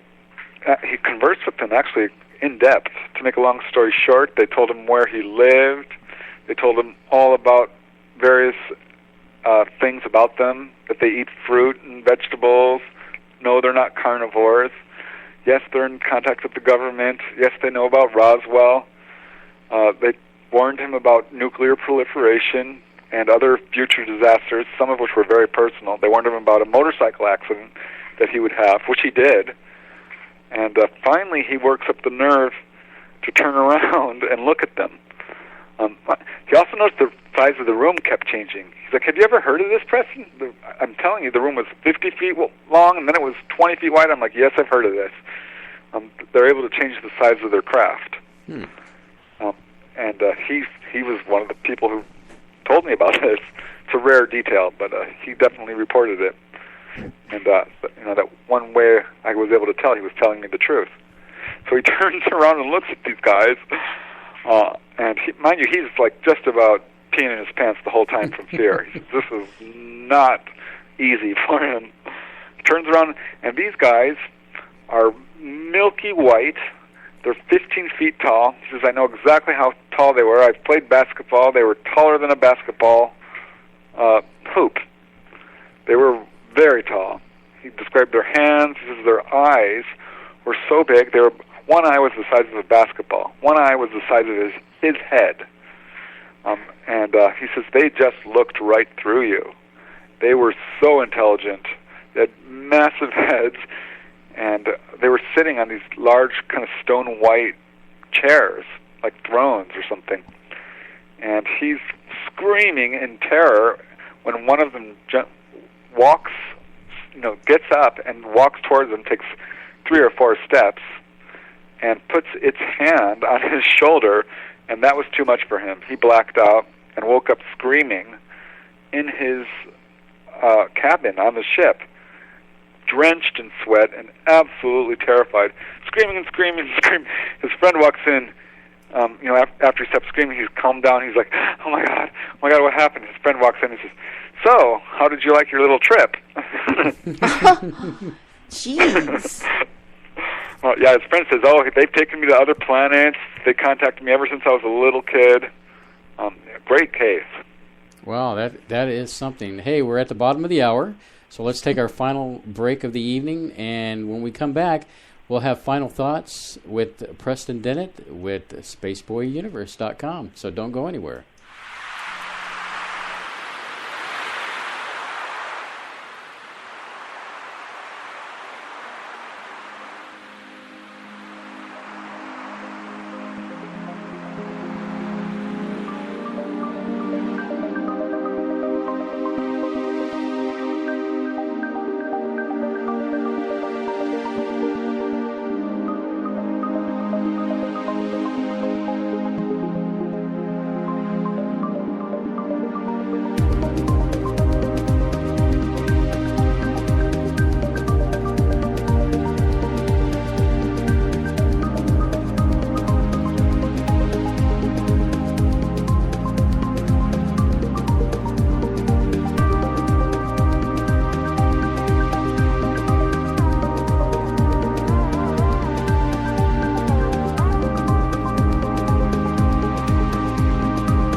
listening to Spaceboy Universe. Now here are your hosts, Spaceboy and Surlana. So there I am. I'm imagining this poor guy on this UFO. And, before Preston tells us, I'm thinking, well, okay, where are the aliens? Is he looking at them? I was, thinking the aliens are behind him.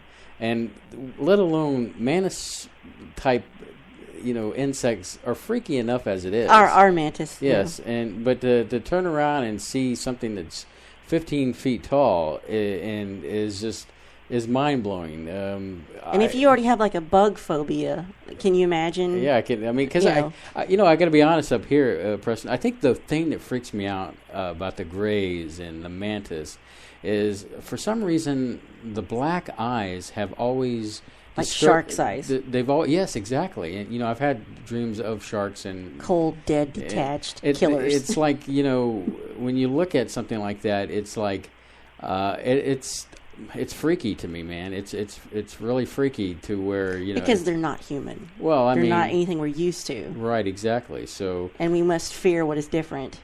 Right. It's always about the eyes. I remember when Willie Strieber's book came out with that cover, that amazing cover, which so many people said, "Oh, that cover woke me up." When I saw it, I almost felt ill because I haven't had these experiences, but I don't know. There's something. It's a visceral, instinctual reaction. Well, like you, Preston. I go back. Let me take this back to the 1970s when I was a kid, and I was fascinated by UFOs and all that because at that time you had Close Encounters, but also during that time you had the. You just drove my mind to blankness here on the gentleman's name. The Fire in the Sky guy. Walton? Walton, yes. So I had read that as a kid. And then what was interesting is, I bring this up, is that there was a program on our local ABC channel here, Channel 13, and somebody had been abducted, and they did a sketch of a gray alien. Now, here I am, I'm sitting in front of the TV watching this program. All of a sudden, I have a panic attack. And it was the most oddest sensation because I'm looking at that, trying to catch my breath and trying to turn away from it and being just kind of mesmerized at the screen. Now, I have not personally had any kind of abduction or that I know of. Surlana might tell you something else because I've said things in my sleep like human and weird stuff like that. But freakiest stuff. Yeah, as a 7-year-old kid having a panic attack. And when you saw that sketch. When I saw that sketch and just not being able to understand why am I so freaked out about this. And so that would be That's a red flag. Yeah. That's something I actually ask researchers, witnesses. Mm-hmm. When you show them a picture of a gray ET, what's your do you have any emotional reaction to UFOs? Are you attracted to the subject? Are you repulsed by it? It's a red flag that there's contact there.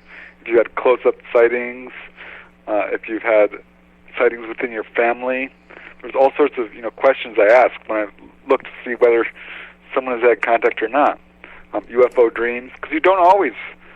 Some people I think go through their lives and they are contactees, but they never know. Either because the ETs don't want them to, or their tracks have been covered sufficiently where it just doesn't come up.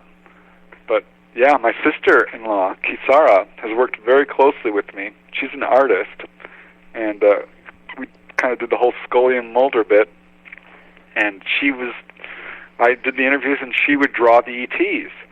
And to see the faces of these poor people as they're describing what they saw, and Christy's drawing them, and she turns around and shows them the picture, and they turn white, or they start shaking, and it's not unusual for them to start crying, because for the first time they're having this visceral reaction to seeing what they actually saw. So there's something to that for sure. Well, I can tell you, Preston, that over my life I've had many dreams of being abducted, or aliens coming into my bedroom at night. Nightmares. Nightmares, but I've always seemed to waken from the dream, depending on what how far the dream goes. and just like in a panic, and nothing's in the room, everything's normal. There are nights that, I will admit I have a blue nightlight that I will turn on. I wear glasses, so we both do, and so things seem to magnify when you're have your glasses off at night. But I'll turn the light on just enough to illuminate the room to reassure me that everything's fine. And it's hard to explain. I guess that would explain a little bit about why I am Space Boy and I love space and I'm fascinated by the universe in general. So, like I said, I've never noticed anything, I've always, this is just to go to my mindset, Preston, I've always said if I get abducted and if I'm able and I'm conscious enough, I'm going to inflict some kind of wound on me or some kind of thing where I will know that how did that get there and question it. You're going to cut yourself? Cut myself, hit myself on something to where you have evidence. I would have evidence to kind of But what if they heal you? Yeah. What if they heal you before you can get it back?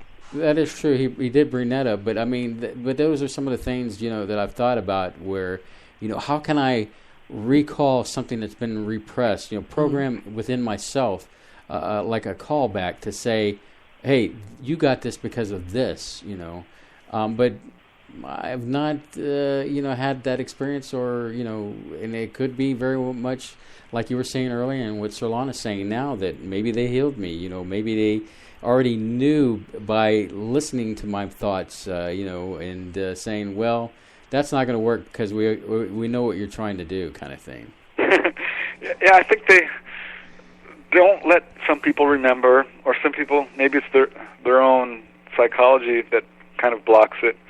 But in some cases, they leave almost calling cards. I've got like 3 or 4 cases where the most bizarre thing happened.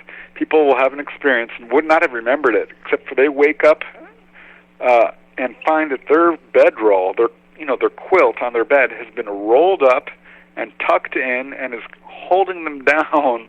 They're tucked in so tightly that there's no way they could have done it themselves.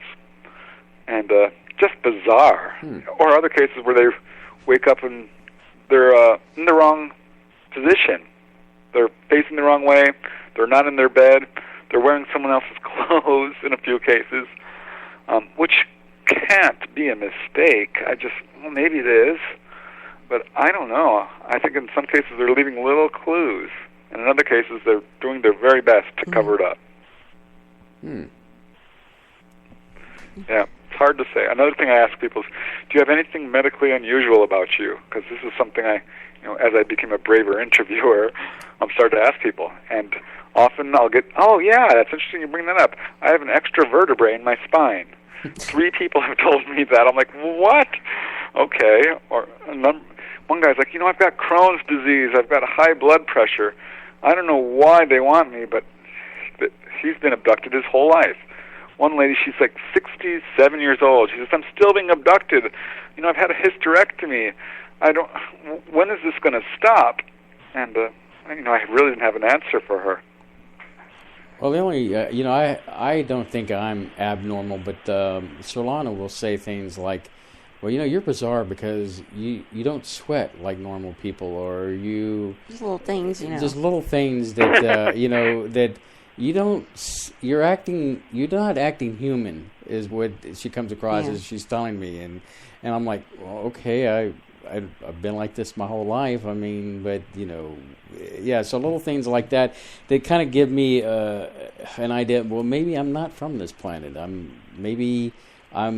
I was, an implant into a human womb, and I'm part alien from out in the universe. Of course, I would pick the one guy who's part alien to be my husband, out of, everybody in the world. And Starman.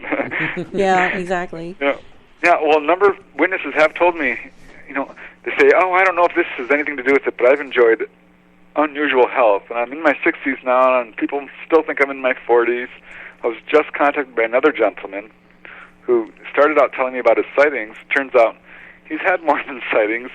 I'm almost certain he's had contact, full-on onboard experiences. He's got all the red flags of it, from implant evidence to very close-up sightings to paranormal experiences to heavy-duty dreams about ETs, which are very realistic. And he says, and I've always enjoyed excellent health. I'm in my late 50s or maybe it was 60s, and still do heavy lifting and blah, blah, blah. And I'm like, yeah, I've heard this before. Yeah. Yeah, another thing that Surlana likes to call me is Dorian Gray. Yes, because he's not aging. I'm aging way faster than him, and he's 3 or 4 years older than me, you are? Yeah. And I swear there's a painting somewhere that must look like crap. I mean, or a deal with the devil or something. I call him, Peter Pan, Dorian Gray. See, there it is, turning up again. You're displaying all these red flags, Spaceboy. But I've always been fascinated by the subject matter, and it just continues to always fascinate me. And I think I'm faced with a difficult, task in a way, is that they say beware of going to looking for the truth, because the truth might bite you in the end. And so well, it was that famous saying, I can't think who was it, Gloria Steinem or somebody like that. It says, the truth will set you free, but first it will piss you off. Well, I can imagine that in a way it as you went from the skeptic to the person who wants to know the truth, that truth has really kind of changed you dramatically. And it probably upset you at some point too when you started learning it. Mm-hmm. Yeah. Oh yeah, I've cried about it. It's definitely been a little bit stressful. It's been wonderfully exciting as well, but it's fringy and it's difficult when you're pioneering, because people look at you like you're crazy and you get ridiculed, and it's definitely difficult. I haven't let that stop me. I think this subject is way too important and interesting. It's just really interesting. I've always been interested in that sort of thing anyway, but to find out it's real that's enough for me. I'm absolutely enjoying my life. I have no regrets about looking into this and the pathway that my life has taken. It's definitely on the edge there of what a lot of people are into. Not a lot of people can say they have no regrets about something they're doing or believe in. And plus, I can imagine that this has opened doors for you to meet people you never thought you would meet before. Surlana has that same experience since we started the broadcast, and so. But with you, like I said, I saw you in this one video. Steve Murillo, Jimmy Church. Just some of the different people out there that you've gotten an opportunity to meet that have talked to people. Contactees and experiencers. You would probably never. Yeah. Oh, it's wonderful. I never really liked public speaking. I was always very shy. Mm-hmm. So. But not anymore, certainly. Well, if you're passionate about your topic, your subject matter, you get over that pretty quick, I think. And if you're if you're knowledgeable too. Not that I don't still get nervous before speaking before large crowds of people or going on TV or what have you, or even doing a show like this. Well, yeah, that's different when they can see you. Yeah, we're just two couple on a space station out in the universe, and how I get through this broadcast is I'm convinced no one's listening, so no one will hear what I'm going to say. But of course, that's not the truth. And I'm just a guy on the roller coaster ride, going for the ride and enjoying the ups and downs of the conversation. So. And I wanted to ask you, Preston, have you seen any of the trailers, or do you know about this movie that's coming out, I think, next month called The Arrival? No, I haven't heard about this. But, I'm always excited. Got Amy Adams. Is it Jeremy Renner is in it, too? Yes. He played, what's his name? Lawrence Fishburne. He played, what's his name in the Marvel? The guy with the arrows. Purple. Hawkeye. Yeah. Yeah. But apparently alien ships have touched down across the globe, and they're trying to make contact. But of course, they don't speak our language. We don't know how they communicate. So, Amy Adams plays this woman who's a PhD. She's teaching at some university. She literally wrote books on about communication and languages, and so they pull her in as this linguistics expert, I guess. And you got to see this trailer and give me, your feedback on that when you can.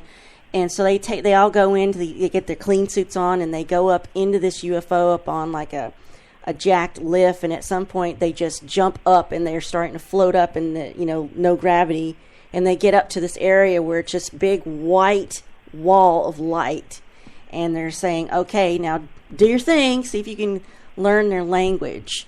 And of course people are already coming out of the woodwork. They're going through the trailer and looking for, here's these Illuminati messages and these symbols. It's really interesting to look at from that aspect too. But they're saying this movie isn't what you think it is. It's not your typical aliens coming to take over, Independence Day. It's more maybe more esoteric. It's more about language and trying to communicate. And I think it's like, that will appeal to the English major in me. So I was wondering what your take would be on that. But you'll have to go check out the trailer. Oh, and ultimately check the movie out too. Yeah, it looks fascinating. We're definitely going to go. Oh yeah, I'll definitely be checking it out. Like I said, most of the popular movies, the best-selling ones, have been about ETs. E.T. the Extraterrestrial, or the whole Star Trek franchise and Star Wars, and ETs are very popular. Well, what is your opinion on a statement I've heard said that Close Encounters of the Third Kind was mostly a documentary? Yeah, I'm absolutely convinced that it was largely true. I mean, we know that to a certain extent Spielberg did base a number of those cases. I mean, the Loch Raven Dam case was reflected in that movie. When you see the street signs shaking back and forth, that's from an actual case. Where he got sunburn on his face, that's exactly what happened to Sergeant Stokes in New Mexico. He looked out of his car there, and this UFO shined a beam of light down on him and sunburned his face. Mm-hmm. So, and the actual craft that were in the movie were based on eyewitness testimonies, and of course, there's all kinds of rumors about how Reagan saw the movie and turned to Spielberg and said, "Oh, no one in this room knows how close to the truth this is." Mm-hmm.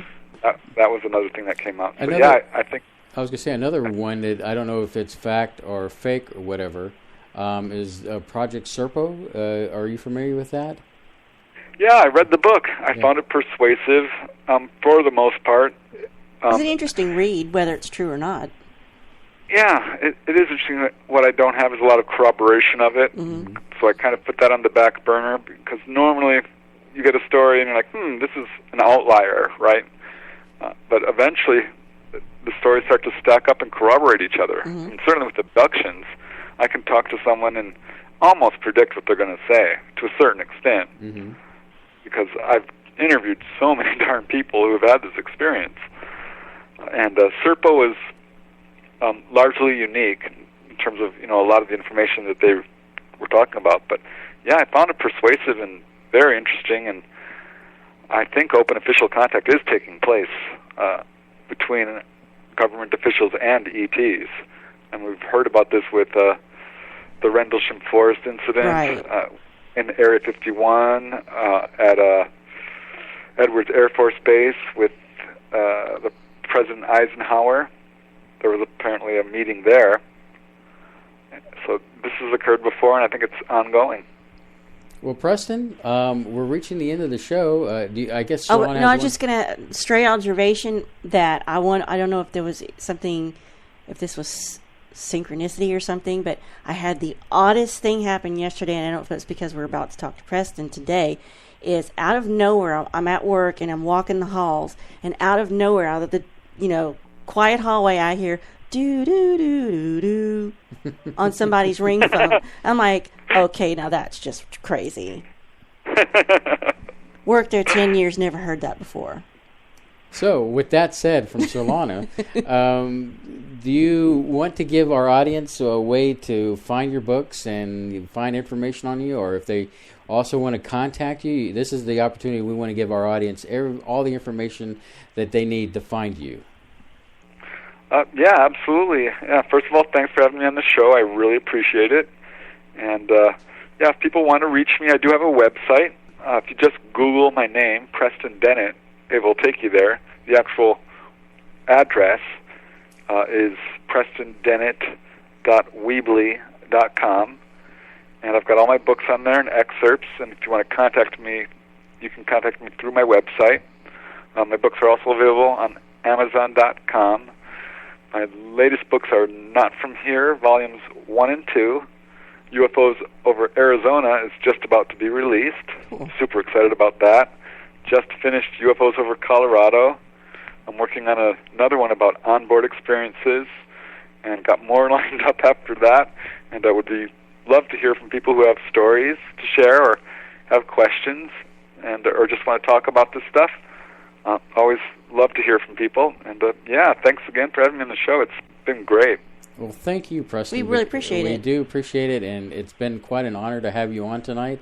We've seen you everywhere on the internet, and it's just really cool to have somebody over that, like yourself, that's been in the community for 30 years researching, and you've done a heck of a job. And we definitely want to talk to you when you get your moon publication. So we done. We hope from this point on that you are a friend of the universe, so that we can stay in touch, and we'll talk about that moon book when you have it come out. Absolutely, yeah, I'd love that. Yeah, you guys are awesome. Well, you're awesome too, Preston. We just it's a big love fest. Hug it out right now. But anyway, that's Preston Dennett, everyone, and Space Cadets. Let's give it up for him, and we look forward to seeing you soon on the universe again, Preston. Indeed. Anytime. All right. Well, you have a good evening, sir. Thank you again. We'll talk to you soon. Bye. All right. Wow, what a show tonight. Mm-hmm. Can you believe we did... And he did the... 2.5 hours? That's what I was going to say, our new 3-hour format. Mm-hmm. How's everybody else digging that 3-hour format? They're just saying, Kat said great show, Tina says great show. And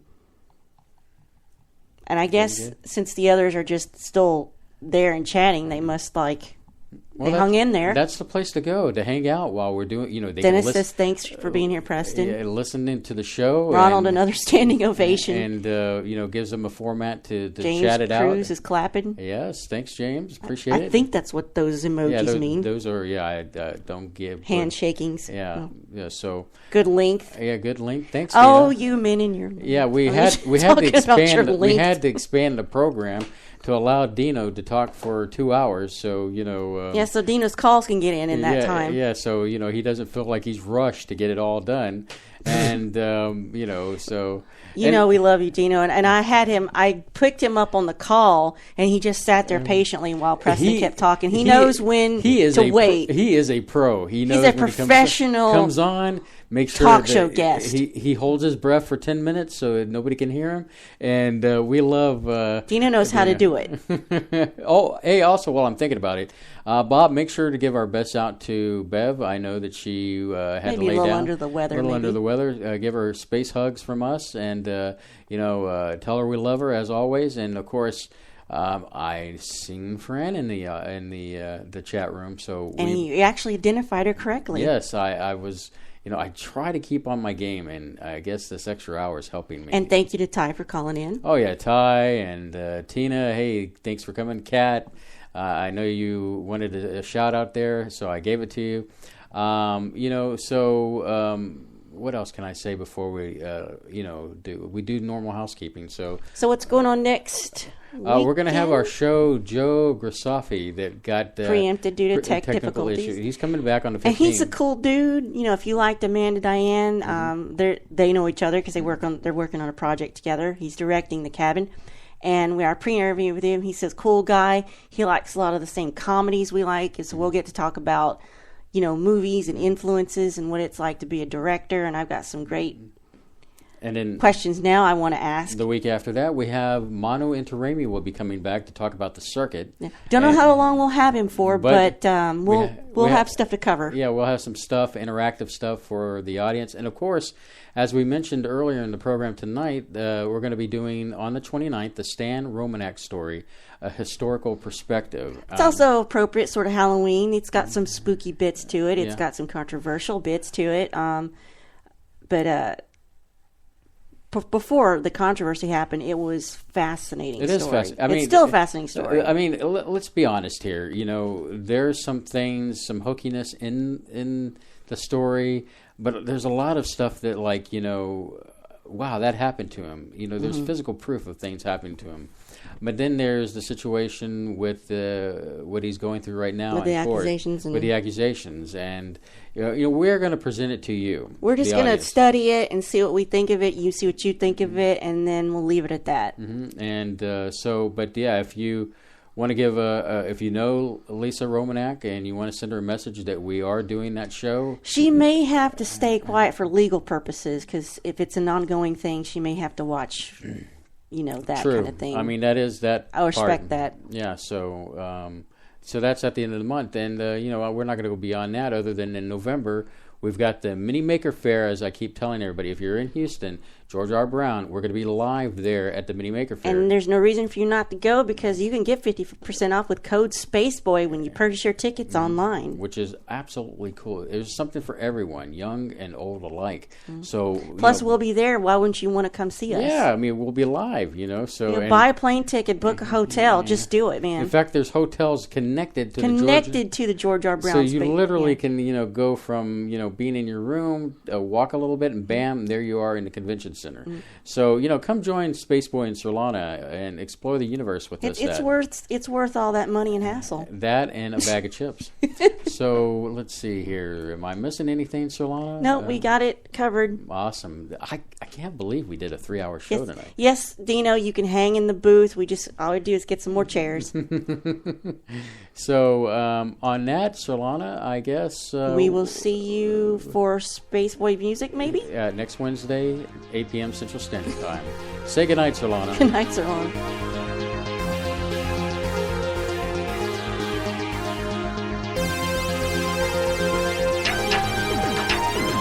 Spaceboy Universe is hosted by Spaceboy and Surlana. Executive producer is Surlana. Social media producer is Dennis Koch. Associate producer is Lee Ann Cordes. Music production is Spaceboy of SpaceboyMusic.com. Special thanks goes out to Lee Ann K, K28, Mark S, and Bob N. This has been a Spaceboy Universe production. Support the universe by exploring Spaceboy Universe with Spaceboy and Surlana. Sweet dreams, Space Cadets.